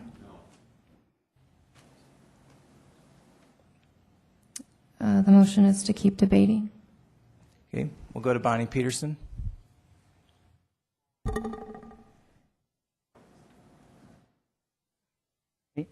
Thank you. I will need some clarification for the motion, okay, because hear other council members and all saying, we're talking kind of about two different things. My understanding is that, and Jerry, are you listening? Okay. My understanding is that we're going to continue along without making a policy, that, like we're going to keep the status quo. But we're authorizing the attorney to call the religious groups, one, to see if they have any recommendations of how we can be more defensible, and to also initiate contact in case we need their defense. And I'm hearing, it sounds to me that some councilmen are saying no, that we're not going to be coming back with guidance from them. Say that if we talk to them and they say, well, we recommend you do this and this, at that point we may change what we're doing after we get there, after our attorney talks to them. And that is, I thought we were going to get some feedback from them, and so I'm trying to figure out if that's what you said, which is I thought what you said.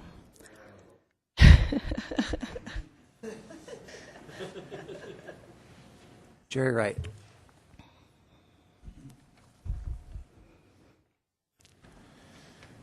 My motion is as follows. Hopefully verbatim what I said the first time. That we do not make a policy on our invocation. That we continue our current tradition of an invocation. And the second part was to authorize the city attorney to consult the various groups he has been in contact with to obtain their input on our tradition of an invocation and to discuss any potential offers of help in any needed defense and to formalize any recommendations to this policy by the first Legal and Finance Committee in June of 2013. That is what I said. Okay, so my thought when you said that was that in these discussions, he may find out that they think something is a problem or not, and that he would come back with these. Was that your intention, or are you saying that no matter what he learns from these attorneys that we're not changing our stance? I will say again, my motion is that we do not make a policy on invocations, that we continue our current tradition of an invocation. It's possible that through his research in consulting with other organizations as to whether they can or will defend us, there may be some recommendations to improve our invocation, but we will continue it in our normal historical tradition. Okay. The reason I'm asking you this is, one, is that if this is going to be, if no matter what our attorney would find out, that we're not going to modify anything, then I don't think we should have our attorney spend his time, because then we'll just stick with it. So I thought when you said that it was still going to be learning from these groups that know the law, that have experience in these kind of things, that they might suggest that we do something to better put the city in a better standing. But if you're saying that no matter what he comes back with, that we're not going to change anything, then I would say let's not waste his time, and let's move the city on with our own. Let's just move on and get it over with. Okay, if I may. You may. There were 6 recommendations, one of which was to not make a policy at all, and I made that comment. And I made the motion to continue the tradition. But if I may read from his memo the conclusion, which is a paragraph long, we received offers to help defend the opening of the City Council meetings with an invocation.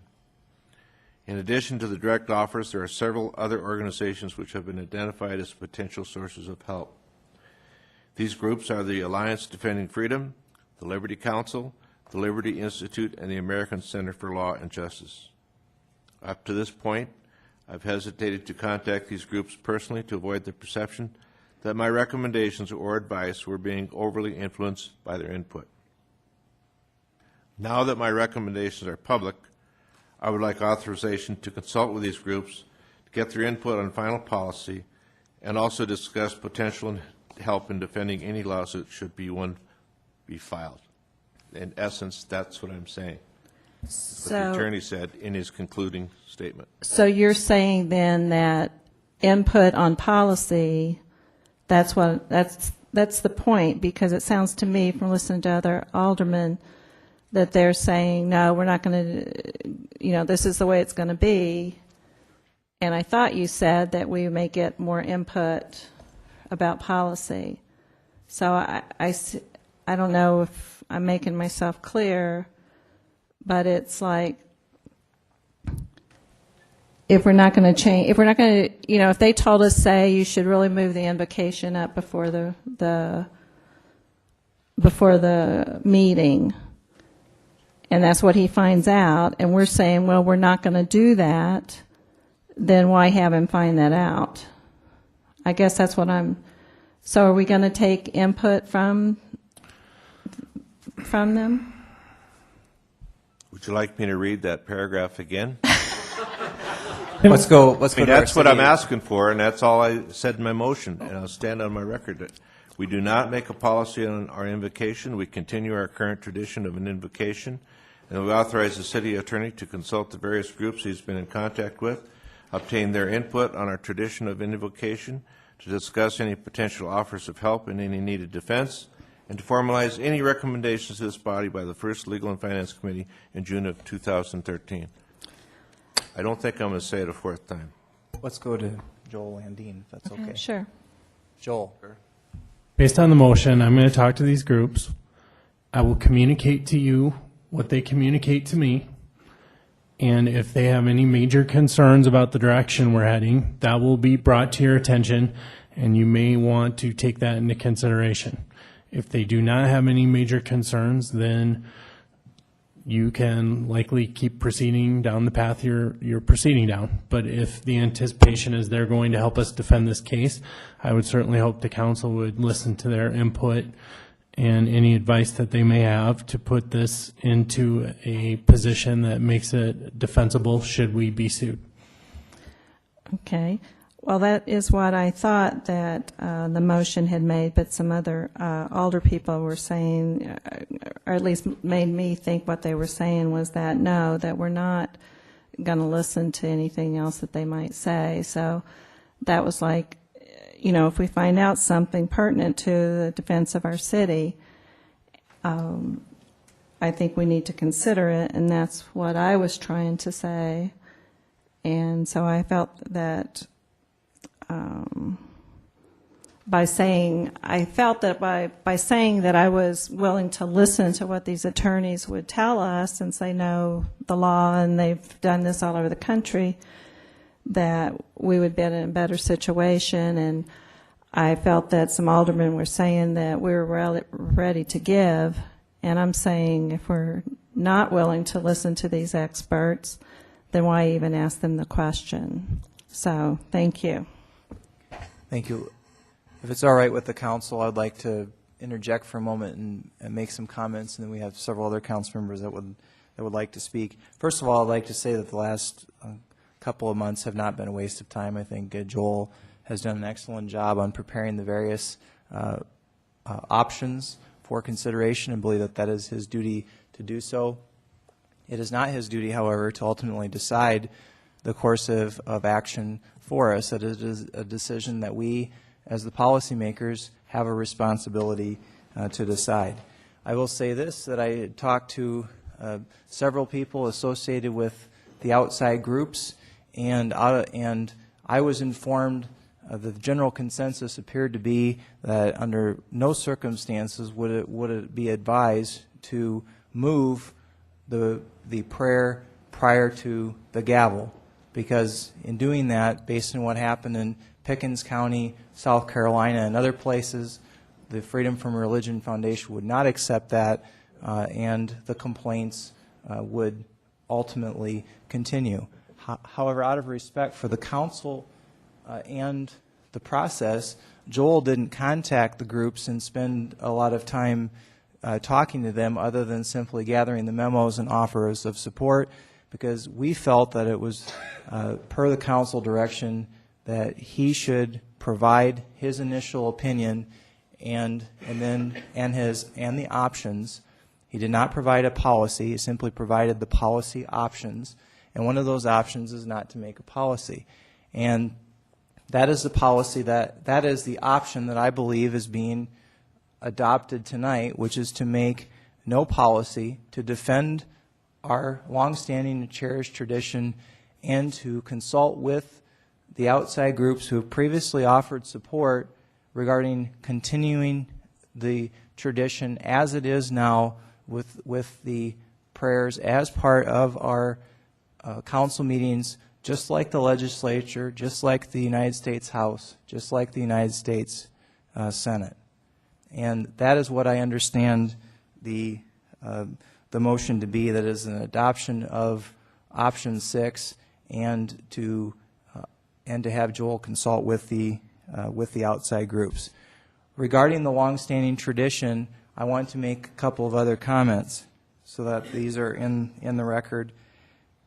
I had spoken a while back with Dorrance Dushek, whose father was mayor in the 1950s.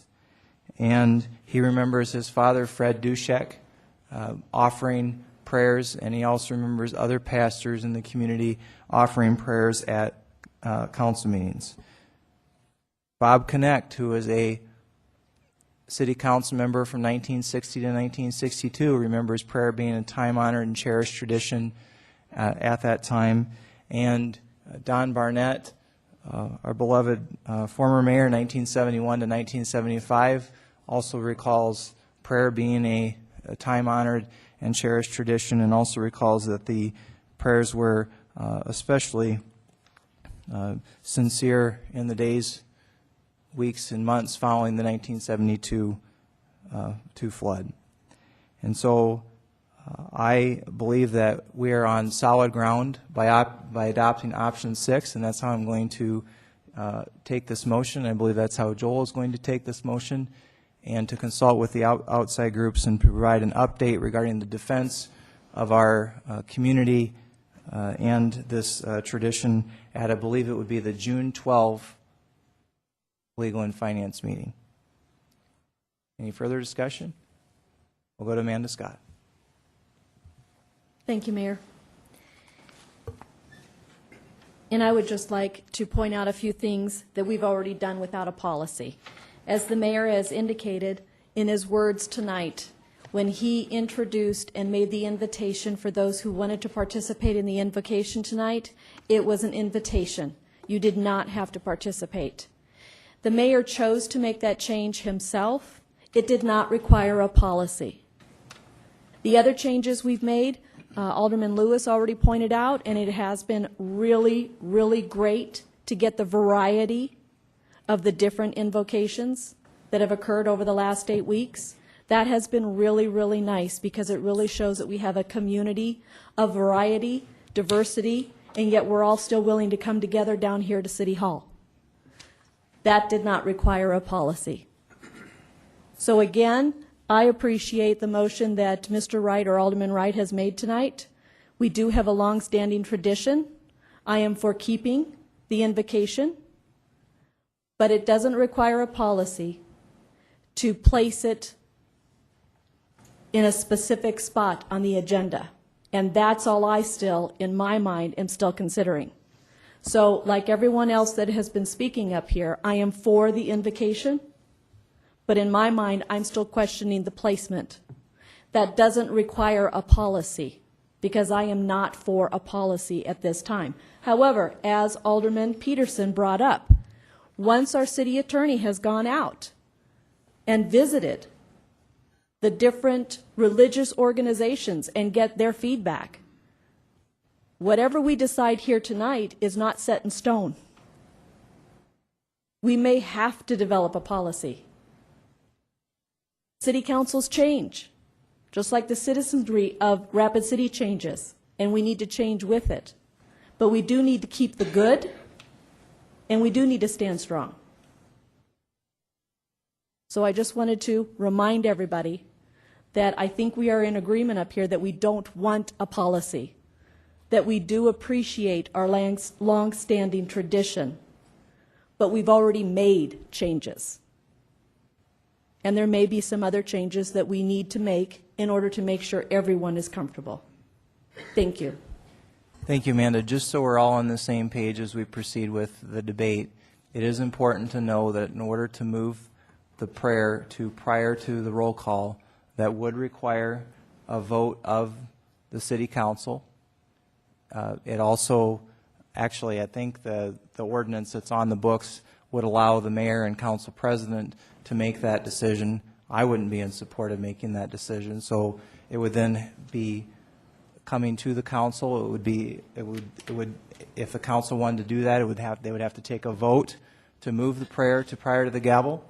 It would be a resolution that would be vetoable. It would be referable to a public vote, and yes, that would be a policy. So just to make sure we're all on the same page, that moving the prayer outside the parameters of the official council meeting prior to the gavel and the roll call absolutely would be a policy change. So just to make sure we're all on the same page. And we'll go to Ron Sasso. Ron? I'd like to make a substitute motion,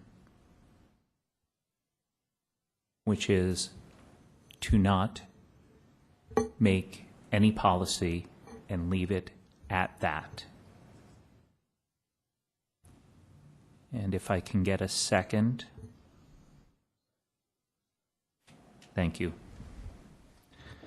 And please, Jerry, I as you've read this about 4 times, part of this was also to make this simple.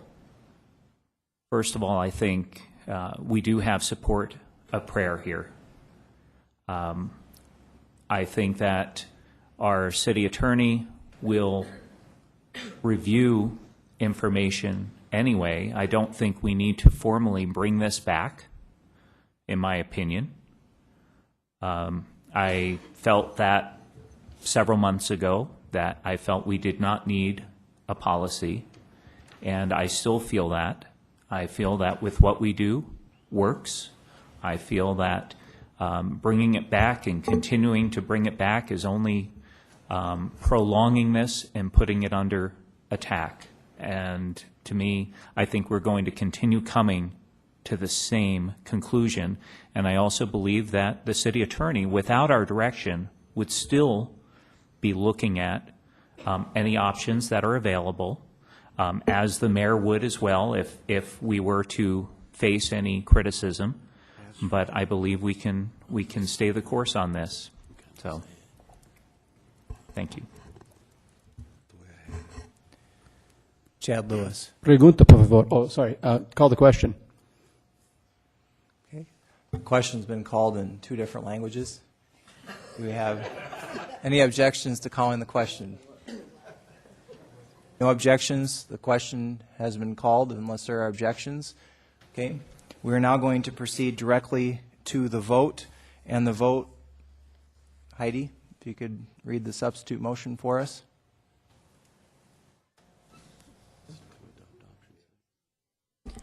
Joel left me, so this is what I understood it to be, that don't need to formally bring this back. What we're doing now works. Do you want to clarify? Go ahead, Joel. I'm sorry. That you're moving forward with option 6, not to adopt a policy. Okay. All in favor of the substitute motion, please say aye. Aye. Opposed? Here. Roll call, please. Clayton? No. Nordstrom? Scott? No. Peterson? Doyle? Lewis? Roberts? Wright? No. Laurenti? Sasso? Motion fails. Call the original question. We are back to the original question, and the floor is open again. Is that right, Joel? We called the question on. Does that carry all the way through? I should know this by now. No, I don't believe it does. I believe it applied to the motion. Okay. On the Call floor. the question on my primary motion, whatever the hell you call it. Whatever you do call it in God's name, I'm sorry. You have to have the floor. So, John Roberts. Call the question. Question's been called. Any objections? Seeing none. Everyone understands the motion? Everyone understands the motion. All in favor say aye. Aye. Opposed? Motion carries. Thank you, everyone. Item 48A.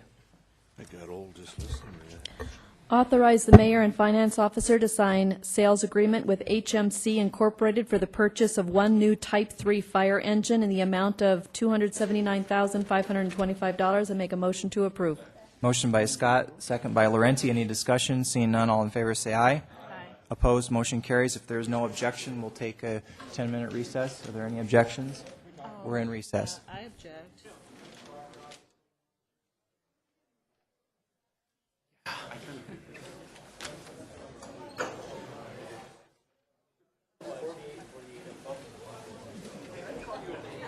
Hello.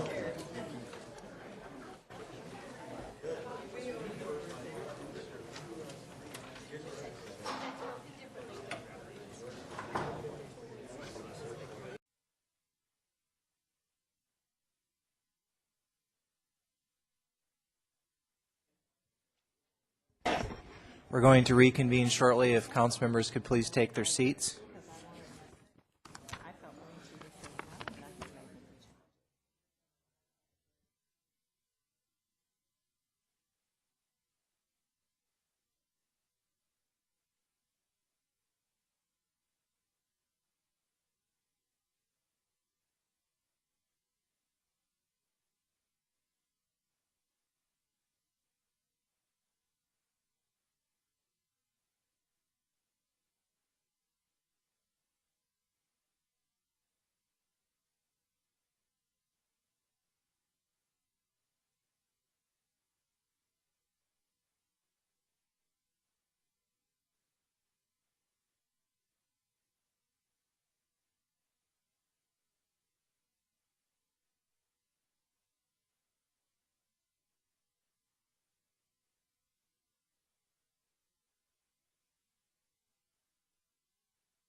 Okay, we're going to reconvene the city council meeting.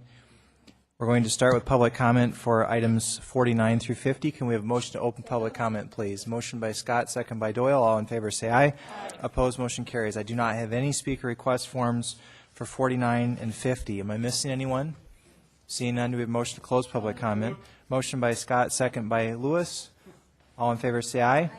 Opposed, motion carries. These two items will be read into the agenda separately. We'll start item 49, Jerry Wright. 49 is a request by Dream Design International Incorporated to consider an application for a preliminary subdivision plan for property generally described as being located at the southeast corner of the Sharon Lake Road and Dunsmore Road intersection. I make a motion to approve with stipulations. Second. Motion by Wright, second by Laurenti to approve with stipulations. Any discussion on item 49? Seeing none, all in favor say aye. Opposed, motion carries. Item 50, Jerry. Item 50 is a request by Fisk Land Surveying and Consulting Engineers Incorporated for Chad Williams to consider an application for a preliminary subdivision plan for property generally described as being located east of Park Drive between Olympic Court and Wonderland Drive, and I make a motion to approve with stipulations. Motion by Jerry Wright and a second by Steve Laurenti. Any discussion on item 50? Seeing none, all in favor say aye. Opposed, motion carries. We are now on non-consent items, items 51 through 71. Do we have a motion to open public comment? Motion by Scott, second by Peterson. All in favor say aye. Opposed, motion carries. We do have several speaker request forms. We'll start with Tanya Fisher on item 51. On item 51 regarding the flood area construction regulations, Tanya Fisher. Good evening, Tanya. I also know that you're sitting here going, oh boy, we've been here once. I live in the soon-to-be new area that's going to be flood zoned. You have heard this before. I also understand that we're at a point where it's hard to fight FEMA. I understand that. So what I'm asking is that the city step up and look at some of the stuff which you provided, Mayor, on the website regarding a already in place floodplain policy. I think it was done roughly in 07, 08, maybe even carried a little bit into 09. And I just want to touch on a couple of areas. One of them talks about acquisition of property along the Rapid Creek floodplain. I understand we've been down that road, but and I'm not saying that I want not saying I want to move, but I'm saying these are options that we need to look at because the cost is going to get horrible. It talks about where possible private lands within a 100-year floodplain be purchased or otherwise acquired for public ownership. We are now going to be in a 100-year floodplain, so I think that's something that the city needs to consider. But it provides some other options as well. It talks about partial lot acquisition or donation of permanent drainage easement. I can tell you right now that the area that is the tributary, so to speak, that is causing this floodplain issue for me, all we do is mow it. So when we talk about donating for permanent drainage easement, I'm there. If we could get something similar to what's east of us, that's a very large, deep ditch put in, and I know this has been brought to your attention before, that would potentially draw the waters down and not out because it's flat where we're at, would potentially take us out of that floodplain because it would have a flow zone. The resolution that I read stated that the city staff would work with owners of the private land upstream of Chapel Lane Bridge. I understand this was specific to that time frame when this policy was written, and there were some certain areas that the city staff was working with. My question is, why not do the same and work with us now? Instead of it being the Chapel Lane Bridge and whatever, how about the Nebraska Street residents? Come and work with us. Help us find a resolution so that we don't pay the $1,800, which is what I checked last night. If I was to sit down and write a full check today, would cost me for flood insurance per year. I'm asking the council just to consider the same things that you worked on in '07 and '08 for the chapel area, for us as well.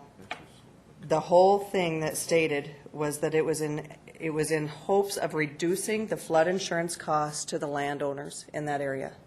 I'm asking that you consider that for us. I thank you for your time. I know you're tired. Thank you. Thank you, Tanya. And we'll go to Mike Chris on item 51.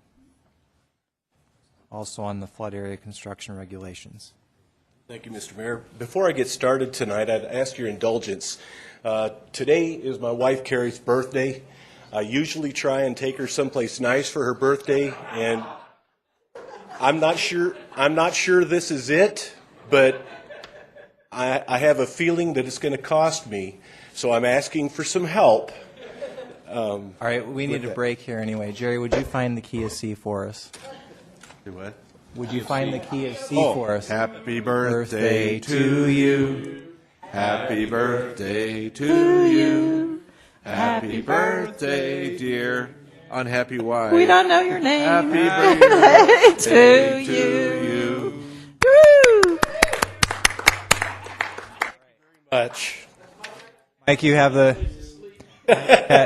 floor, and we did not subtract that out of your time. I thank you for that. My name is Mike Kriz. I live on Nebraska Street. You've heard from me before. You've probably seen me on the TV, and I guess I missed an interview on Saturday when I was out of town, but you know why I'm here to speak to you. I'm going to go a little bit different tonight. I want to read something to you. This is a copy of part of the map. This is the copy or part of my area that's in the flood area. And right down here is some fine print. And I don't know, I'd like to know if any of you have read it. I had to have it blown up for me so that I can read it to you. Would you put it on the projector for us? Dale, would you help Mike with the projector? I need to be able to see it to read it. You can read You'll, it right you'll up be here. able to read it. Do you have a copy? You'll be able to read it. Oh, I'll be able to read We'll it. read it on the overhead. Make it bigger, Dale.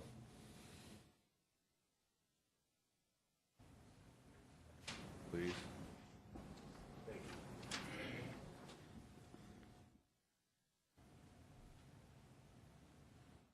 Too big.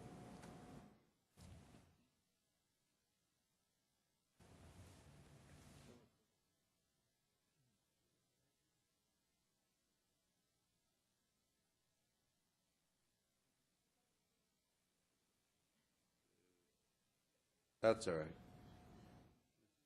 All right, here we go, and that ate into a bunch of my time.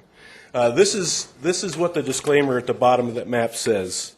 This map is provided as is, without warranty of any representation to accuracy, timeliness, or completeness. The burden for determining accuracy, completeness, timeliness, and merchantability, and fitness for or the appropriateness of use rests solely on the user. Rapid City and Pennington County make no warranties, express or implied, as to the use of the map. There are no implied warranties of merchantability or fitness for particular purpose. The user acknowledges and accepts the limitations of the map, including the fact that the data used to create the map is dynamic and is in a constant state of maintenance, correction, and update.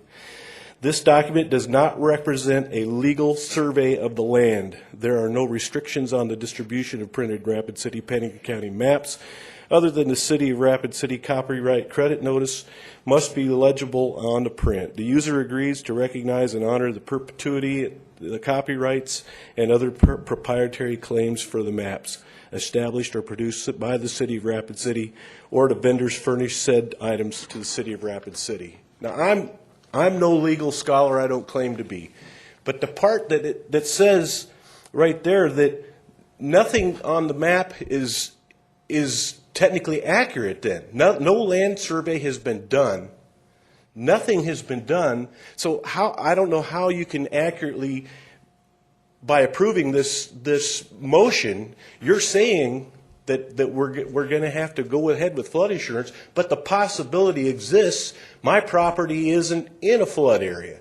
But it's my responsibility to prove that it isn't. That's why Tanya and I are up here speaking, all right, we're asking for help then. when these things come up, councils, cities, areas, we're asking you either to take two options, the do nothing option or the do something option. I'm imploring you, let's take the do something option. It's been said up here before that there's this drainage utility that's going to be forthcoming. That was talked about a couple of years ago. It's still in works. It's still just rolling around. Nothing has happened on that. We're at a point now, and we're adamant about what's going on with our properties, that we want the city to help us. I understand that I'm going to have to take my issue higher to a higher authority, but you're who I have to speak to tonight, and I just need you to know, looking at that disclaimer, that it really brings a lot of question to mind to just exactly how accurate these maps are and why we're being thrown into these flood zones like we are. $1,800 a year is what it's going to cost us. Thank you for your time. Thank you, Mike. We'll now move on to item number 55. Dave Pappen wishes to speak only of questions. Dave, if you could just raise your hand so we all know who you are. That's on item 59, but he's not requested to speak at this time. So we do not have any additional speaker request forms for items 51 through 71. Have I missed anyone? Seeing none, do we have a motion to close public comment? We have a motion by Lewis and a second by Clayton. All in favor say aye. Aye. Opposed? Motion carries. We are now on item 51. Amanda. Second reading, ordinance number 5922, an ordinance to revise the flood area construction regulations by revising Chapter 15.32 of the Rapid City Municipal Code. I make a motion to approve. We have a second. We have a motion by Amanda Scott and a second by Chad Lewis. And we'll go to Charity Doyle. Charity? Thank you, Mr. Mayor. Dale, would you be willing to address Mr. Kriz's concerns, what he found on the map? I think the confusion comes from the language he was looking at. I'm pretty sure came off of Rapid Map. Mm-hmm. Rapid Map, I'm trying to think of how to explain this. There is the firm data and those maps. That isn't Rapid Map. Rapid Map, Pennington County, Rapid City, Rapid Map takes that data and they put it into the program, and they don't go out and survey. They're relying on the data they're given. Because we don't want to get sued if something is incorrect on that, we put that disclaimer on there that basically says, look, this isn't a legal survey. And in fact, if you've ever looked at Rapid Map and they try to take the aerial photo and fit it on there, sometimes the property line will be going through a house. I mean, obviously that isn't accurate.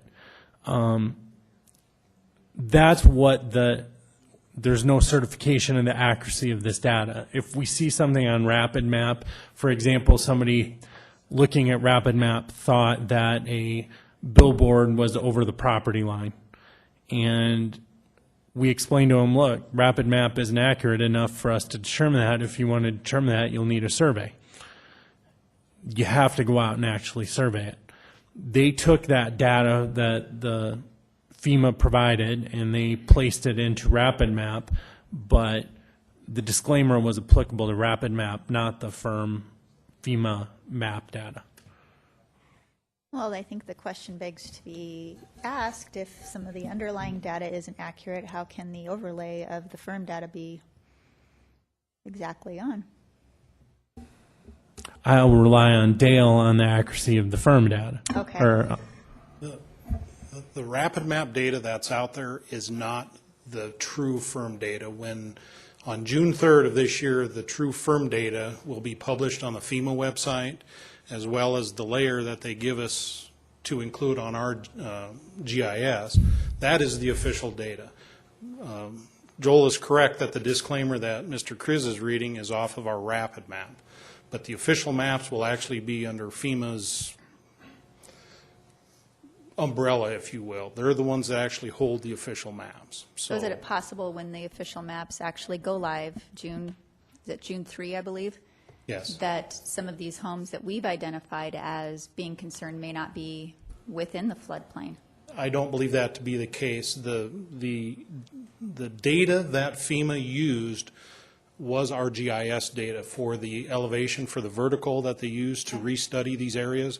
So the geo-reference to the FEMA data is exactly the same as our aerial data and our topo data. So as far as I'm concerned, in my opinion, there is no difference. Joel is correct in stating, though, that the layers for all the other things such as property lines, those have been done over the last 30 years and imported into GIS. Those are of dubious quality, in my opinion.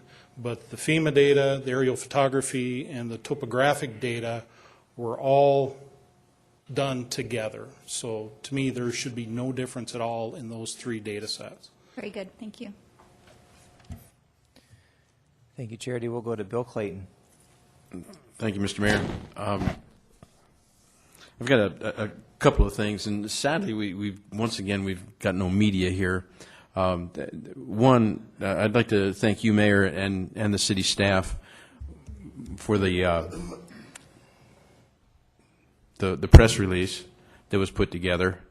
One of the things where we need help, Mr. Mayor, from your office, is it seems as of late, press releases are going out and they're not making the newspaper for whatever reason. So we're not getting the exposure from these releases that we really need so that people hear what we're trying to share with them. And in this case, you know, one of the things that we're talking about is there's a deadline. It's a burden on these property owners where if they don't act by a certain date, they will be ineligible for certain reductions in fees. So it's incumbent upon us, I think, as a city to get that word out. And I guess what I'm asking for, at least as step number one, is help from your office so that the media will, in fact, take that press release and give it its widest dissemination. Because, and Mike, the guy, the other gentleman you were talking to, Pat, was that his name? Richard, okay. So there's three people, you know, Tanya and Mike and his wife Carrie, and this other gentleman, Richard, from the west side of town, who have been very, very proactive and gone out and knocked on doors and talked to their neighbors, and sadly finding out that even though the city has done a good job of making notification, people, for whatever reason, have not responded to these notifications. So we've got people who should be in the know who sadly at this stage of the game are still in the dark. So I think we need to do something as a city to ring that bell and let people know that it's adamant that they take appropriate action. So one, I would be making a request that we direct city staff to make known through the media the need for people to take appropriate action. Dale, let's go to you on this. If you could just briefly walk us through the notification process to the individuals involved. Do you want the historical one that we did? And I mean, we started this back in 2009, 2010, notifying what we believed were going to be all the affected properties. We've sent out 3 mailings. I personally have done 5 or 6 interviews for different medias, even public broadcasting. I don't know what else to do. The press release that came out of the mayor's office, it was in the paper. I saw a brief article on it in the paper. So I'm not sure. The one from April 12th? Forgive me for interrupting. Yeah, the one from just the other day. There was a small. I didn't see it. I'm sorry. Small article that they had summarized the press release. Okay. It wasn't the whole press release, but it was a summary of it. So I would love to ring the bell. I just don't know how to ring it. But there's been more notices than just that, Dale, right? I mean, FEMA's done notices, and Even through the county early on, you know, they placed an ad in the paper. It was a full-blown public. They did 2 of those. That was some time ago. We anticipate we're going to get FEMA here for another informational meeting just on the flood insurance part of that. We can provide the same notification. When Pastor Steve was here, he said he doesn't get the paper. He doesn't read the paper. So I don't know how to get a hold of people that don't, you know, have access to what we would consider our official publication here through the Rapid City Journal. So Okay. any hints for ringing the bell, I'd be more than happy to. I wish I were an expert, Dale, where Right. I could say, here's my suggestion.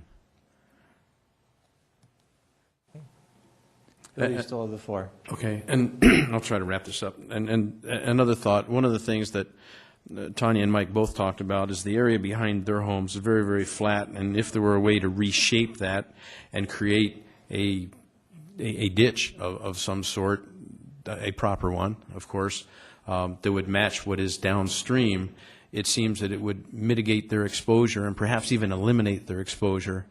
And just thinking out loud, I was shocked when Tanya mentioned $1,800. I had heard $300 for the first couple of years.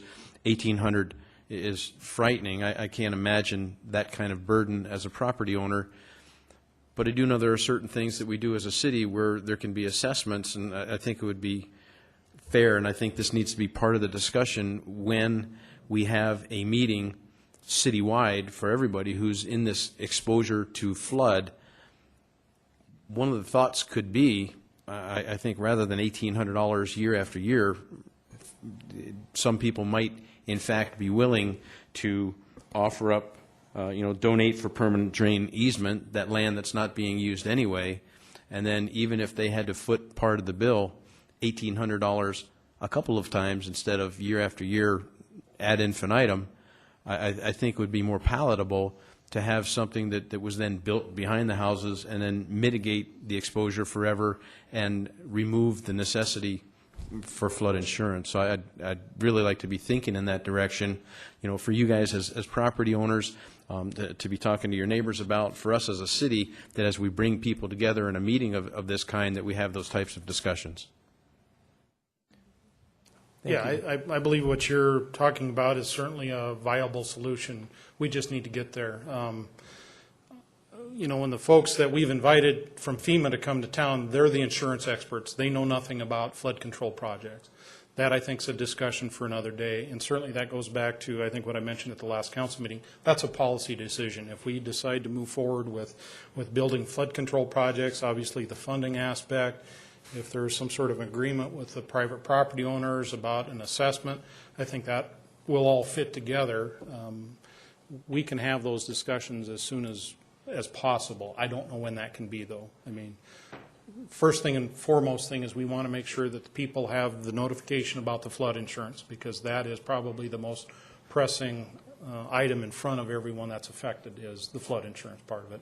As far as trying to solve or mitigate the actual flood issue or flood risk issue, that's going to be a much lengthier discussion, I believe. I hear you, Dale. Then one step at a time. And I think as we get people working together as neighborhood groups, and that's incumbent, I think, Mike, Tanya, you guys have a foothold there. You've started a groundswell. And anything we can do, I know Charity's involved in terms of talking to people, and I've been out there too, and so I think I can easily say that both of us are on board with you to help that way, to get people talking to one another, so that when a question is asked, would you be willing to donate your land, and then people have at least thought about that in some capacity, and if everybody's universally accepting of that's a move in a direction, and as we get moving in one direction and not splintered all over the place, I think you guys as property owners and we as the city can come together as a team and perhaps make something happen.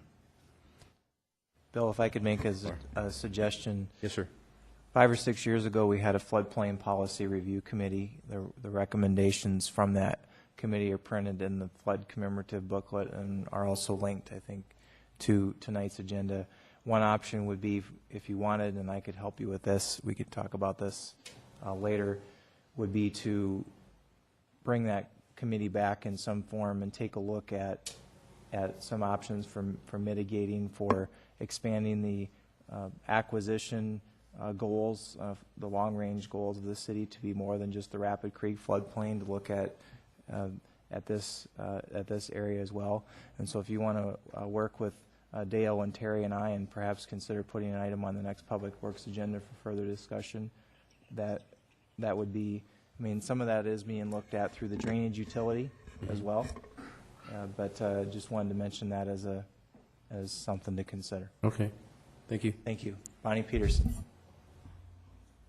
Thank you, Mayor. I'd make a motion to approve this ordinance for second reading. We already have a motion. Oh, do to we? approve. Okay. Oh, sorry about that. I wanted to also say that with Ward 1 and Ward 5, and Richie, I know you've got maybe some flood areas in your ward also, that we do need to look at doing a study, but I think there's some foundations that need to be perhaps laid down to look at these issues. Also, I would be, probably we need to get realtors involved to let us know how devastating this is, because we have a lot of new people going into the floodplain. But we also have a lot of people going out of it. And I know in my ward there's areas that are involved, and I don't think it's been devastating to the neighborhood. It's just been kind of a fact of life as far as property values and all are concerned. So just so that we kind of try to find out the truth on that situation, so it's not so scary to our homeowners. But I will, I think working with the fellow council members, that we can bring back and see exactly what we need to do to explore the options of trying to help these new homeowners. So I will be working with that with our colleagues. Thank you. Jerry Wright. Well, maybe I've been a little negligent on our stormwater subcommittee, but Terry and I could share with you some information in the fact that we've been working since February, I believe, and have come to the point where we have established a ordinance that will be coming forth sometime in the near future that will set the groundwork for funds and so forth, how they would be collected and why they would be collected, and how they would be used. And in 1990, there was a stormwater task force that drafted an ordinance, and it was an interim policy that never went any further. And complacency has got us where we are today.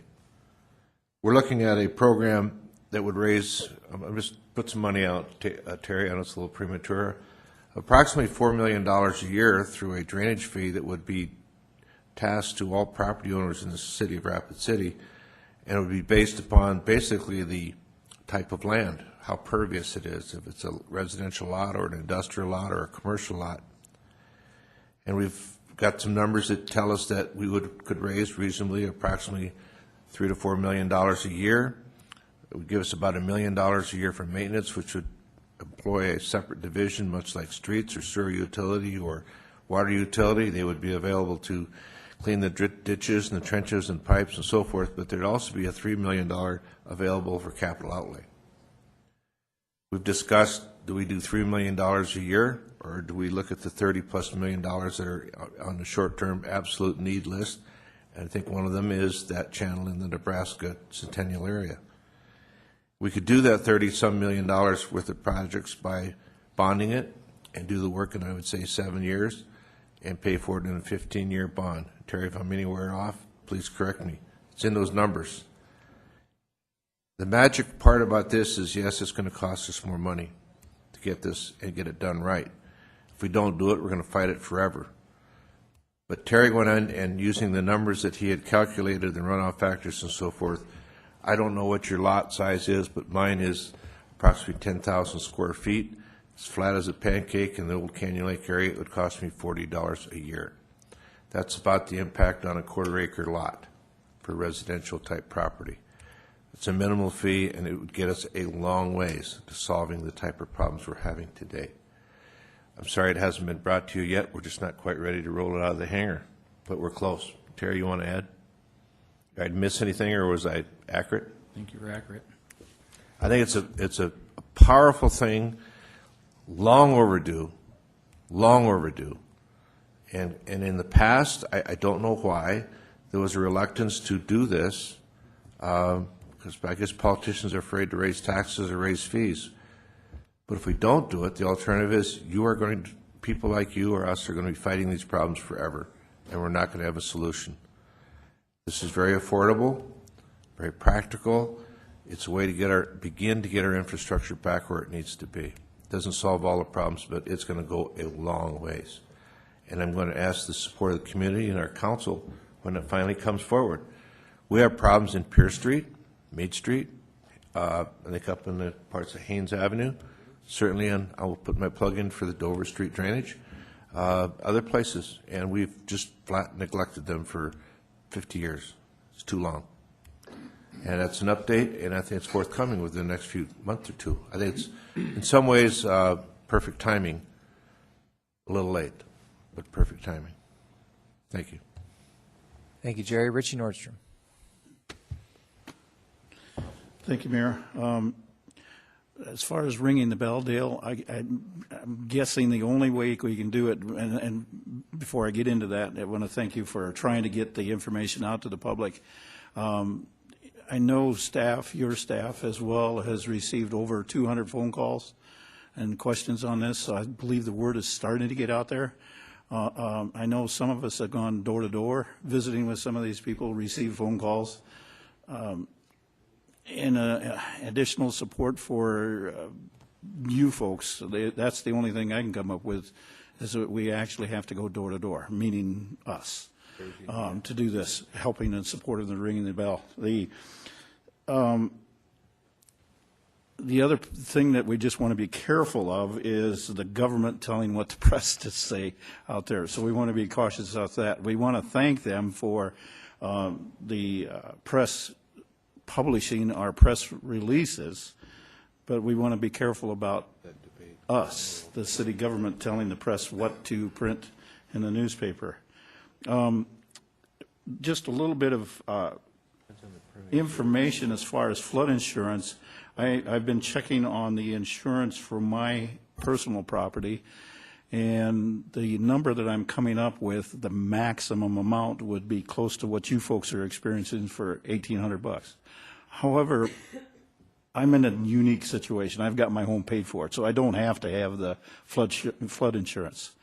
The other factor that is taken into consideration, you can just nod your head if you like, but are you folks having government-backed mortgages of some kind? Yeah, okay, then you're stuck. All right. So that's the other requirement that says that if they are government-backed. Have you also been visited by your bank people? Have they contacted you yet? They have not? You can just shake your head or nod or something. I contacted them. There's nothing the bank... We're going to need to get this on the record, so... Yep, if Mike, it needs a little longer explanation rather than a yes or no, I'm sorry. Yeah, I started down this road a year ago when my neighbor put his house up for sale, and so I called my my lender, and they were like, well, what, you're not, they did some quick calculations that you're not in a flood area. That is correct. Today, I am not in a flood area. Yep. The caveat is, to qualify for the PRP, the preferred rate that the city, that's why this ordinance is being passed and all that, to qualify for that, you have to have your flood insurance policy in effect before you are designated in a flood area.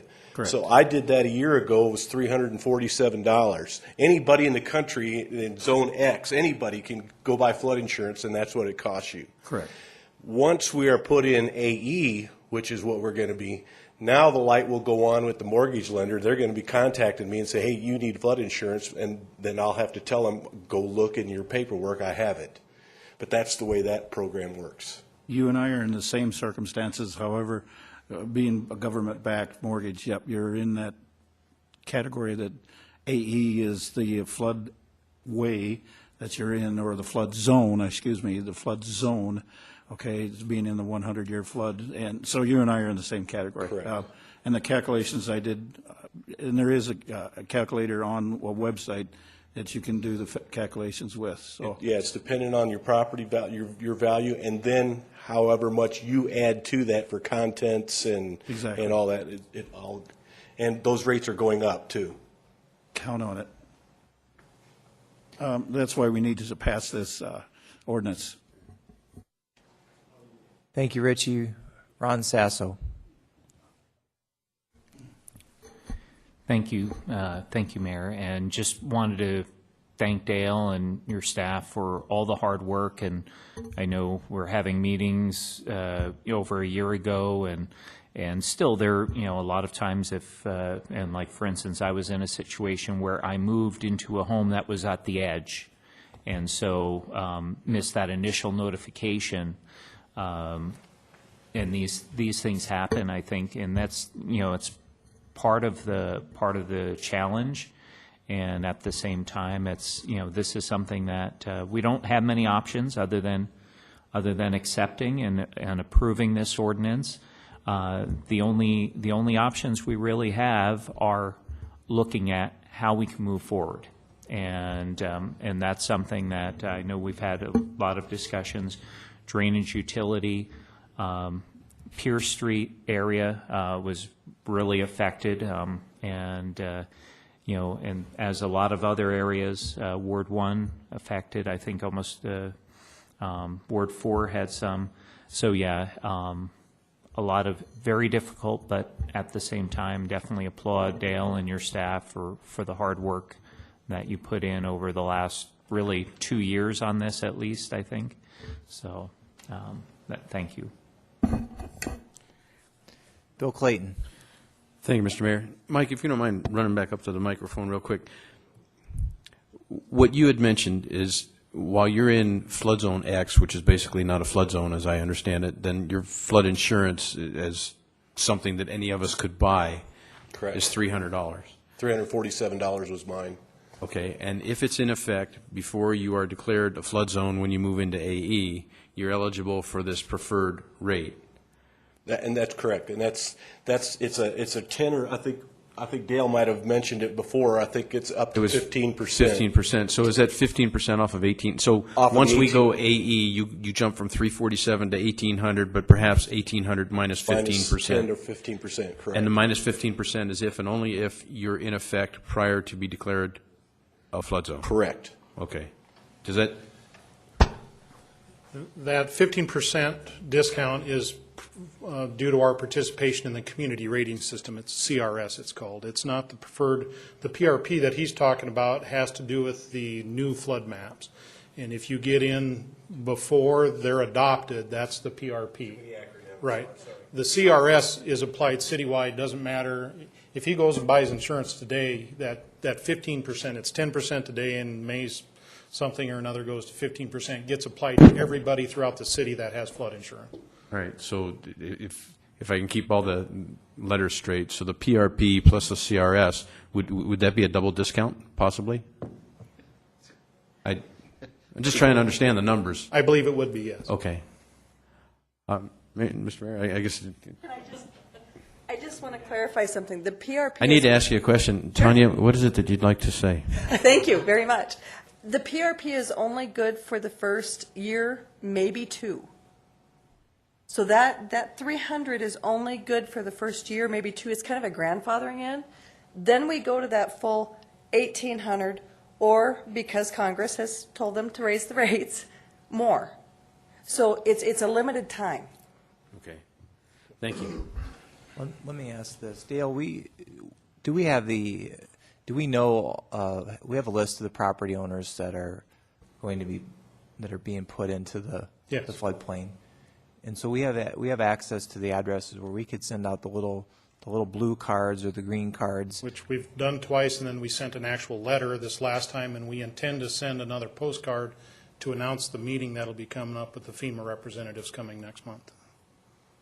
Well, if we could, and maybe if you wouldn't mind consulting with Mike or Tanya before that next card goes out, but maybe we can get some advice on how the language on that card would help get the attention of the people who need to be noticing the efforts that we're making to get the word out on this. The congressional offices and the city and everybody is trying to help get the word out on this issue, but it appears that the message just isn't getting out. And so I'm wondering if you could. Mr. Mayor, if I may, in conversation with Mike, one of the things that he's learned from talking to the neighbors is letters seem to get more attention than postcards. Am I? Mike, if you could please come up, and we'll recognize Mike. Chris? I understand your frustration with trying to get the word out and ringing the bell, because in my former employment life, it was just unbelievable. The word didn't get out. I mean, you hung it on a bulletin board and it still didn't get out. The postcard, I vaguely remember. Tanya doesn't remember it. I vaguely remember it. The letter I got. But believe it or not, the neighbors' doors that I knock on, and I take my copy of the letter and I tell them, you should have got a copy of this. Unbelievable. Unbelievable. So I share your frustration. You know, how is it we ring the bell? Where is the bell? Can we see the bell? I share your frustration, but it's just unbelievable. We'll go back to Dale Tuck, our city engineer. Thank you, Mayor. As Alderman Clayton said, we've had 200 phone calls. We've had 200 inquiries. We have 2 people here tonight. So I can't physically force them to come and talk and engage us. We had about 50 people. The first set of postcards that we sent out back in 2010 came to the first meeting.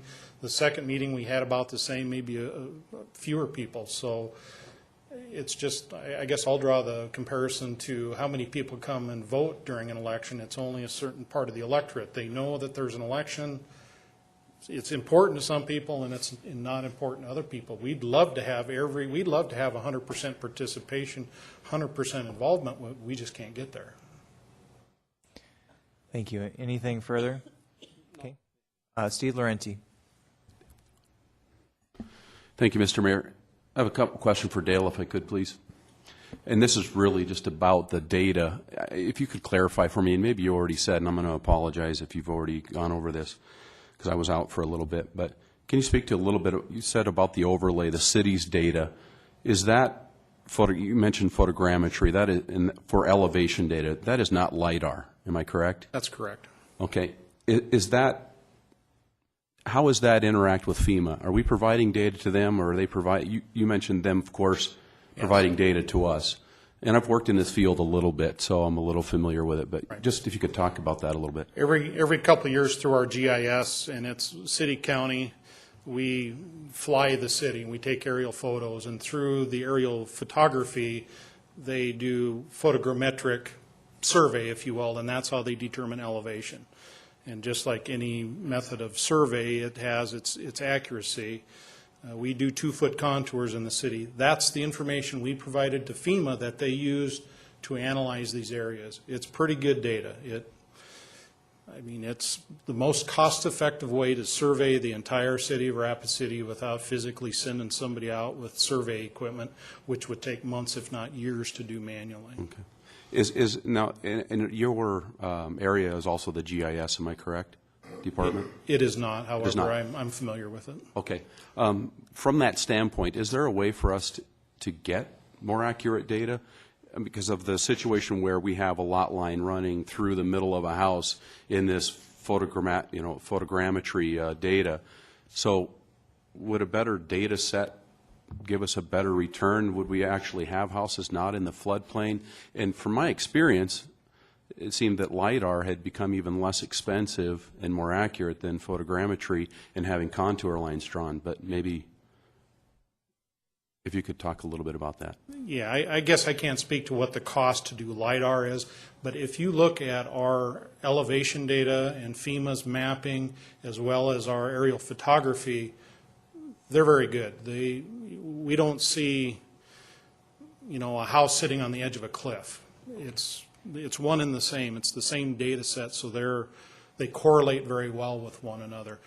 Yes, more accurate survey data, having actually people out on the ground doing survey data would be improved data, but as far as the increase in accuracy that you're going to get in the floodplain, it'll be minimal. Okay. Thank you, and I appreciate it. And then I had one other thing, Mr. Mayor, if I could. And Dale, I'm done. I appreciate your time.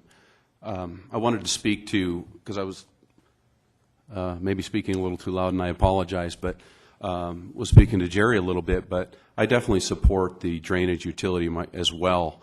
because it frees up monies that we couldn't before that were in these different basins around the city, and it allows us to use all these monies in these different basins for larger projects. What I'm concerned about, and I'm hoping that, and I've talked to a few of my my colleagues previously, and I'm hoping that in the future we'll get support, because I think in 2015 we have another round for Vision, and I'm hoping that we can get Vision funds for a project like this, where we can build a floodway that will help some of these citizens in these newly floodplain areas designated that way. Just like we're doing for Rushmore Road, we're using Vision funds to do that. There's a way for this council to do it without raising taxes, because we're already collecting those taxes for Vision funds, and I think it's extremely appropriate that we do that we don't raise taxes, because we are collecting so much money in the Vision Fund. It's just a matter of us making infrastructure a priority over some of the other Vision Fund things that will be coming up, and I would strongly support that. Thank you, Mr. Mayor. As long as there's not tax increment financing involved. Definitely not a tax increment financing district. I couldn't resist. Well, it would be city-owned, so we wouldn't be able to do it. Any further discussion on the motion? Everyone understands the motion on item 51. The motion is for approval. All in favor, say aye. Aye. Opposed, motion carries. Item 52. Amanda?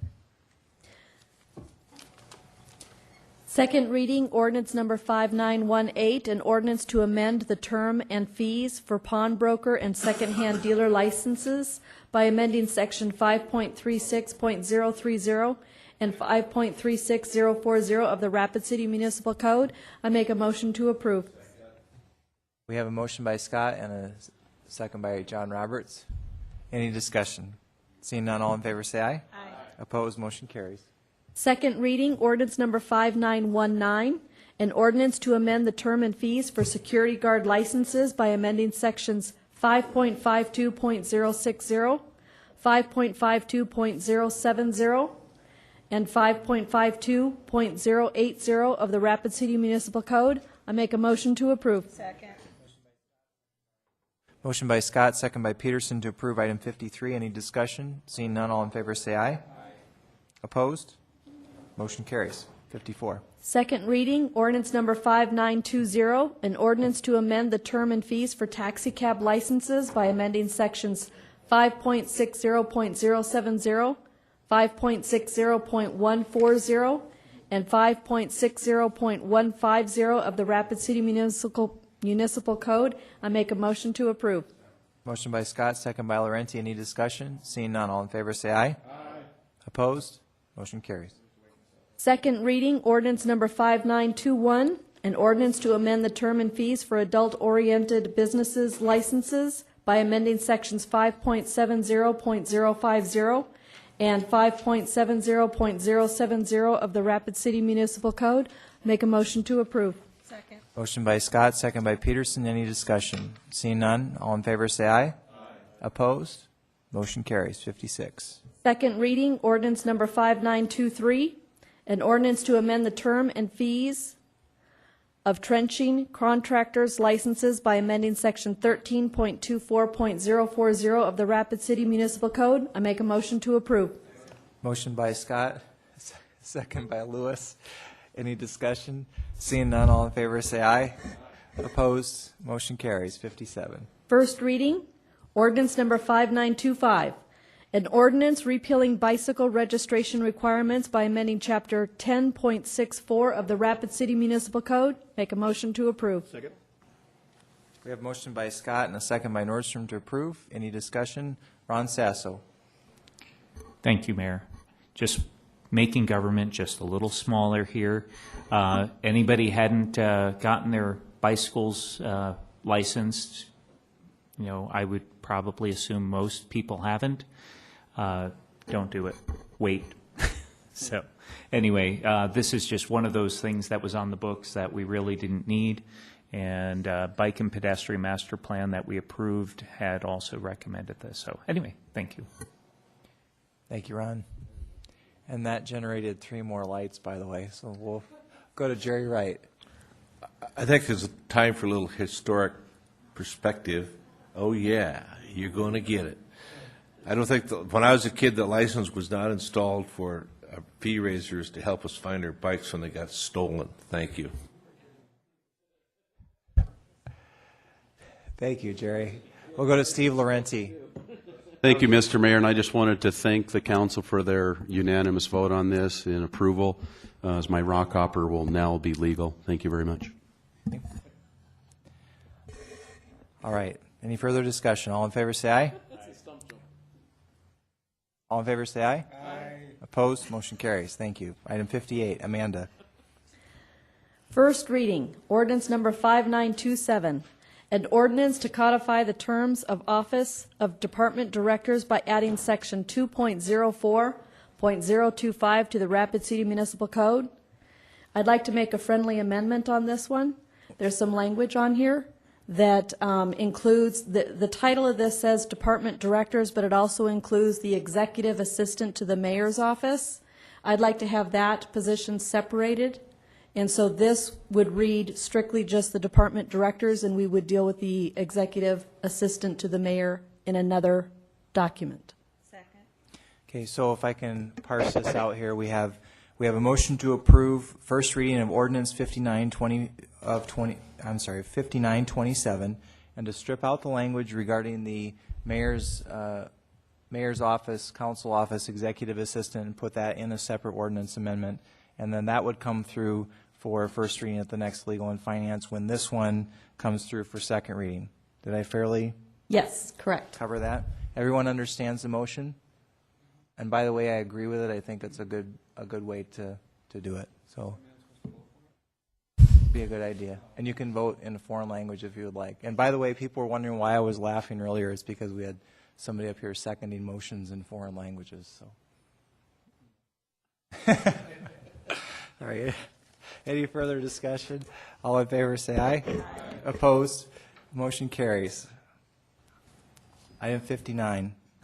First reading, ordinance number 5906, an ordinance amending section 17.06 of chapter 17 of the Rapid City Municipal Code, rezoning the within described property as requested by Renner and Associates LLC for Parkview Estate LLC for a rezoning from low-density residential district to medium-density residential district for property generally described as being located east of Parkview Drive and south of East Minnesota Street.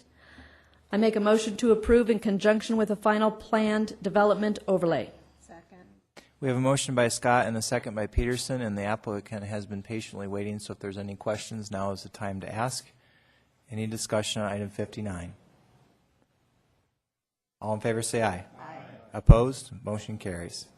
First reading, ordinance number 5915, an ordinance amending section 17.06 of chapter 17 of the Rapid City Municipal Code, rezoning the within described property as requested by Kent Kennedy for Thomas A. Willock for a rezoning from high-density residential district to office commercial district for property generally described as being located at 726 South Street. I make a motion to approve. We have a motion by Scott and a second by Lewis to approve first reading of item number 60. Any discussion? Seeing none, all in favor say aye. Aye. Opposed? Motion carries. 61. First reading, ordinance number 5916, an ordinance amending section 17.06 of chapter 17 of the Rapid City Municipal Code, rezoning the within described property as requested by the City of Rapid City for a rezoning from no-use district to general commercial district for property generally described as being located west of South U.S. Highway 16 and south of Catron Boulevard. I make a motion to approve. Second. We have a motion by Scott and a second by Peterson to approve first reading. And just so everyone knows, this is the old campground property on the southwest corner of Highway 16 and Catron. All in favor say aye.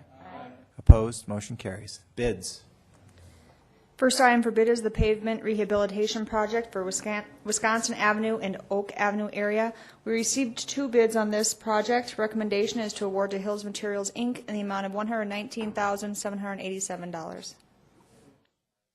We have a motion by Lewis and a second by Peterson to approve accordingly. Any discussion? Seeing none, all in favor say aye. Aye. Opposed? Motion carries. 63.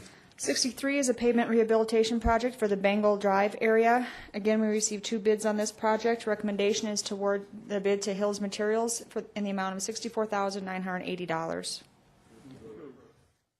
We have a motion by Roberts and a second by Jerry Wright. Any discussion? Seeing none, all in favor say aye. Aye. Opposed? Motion carries.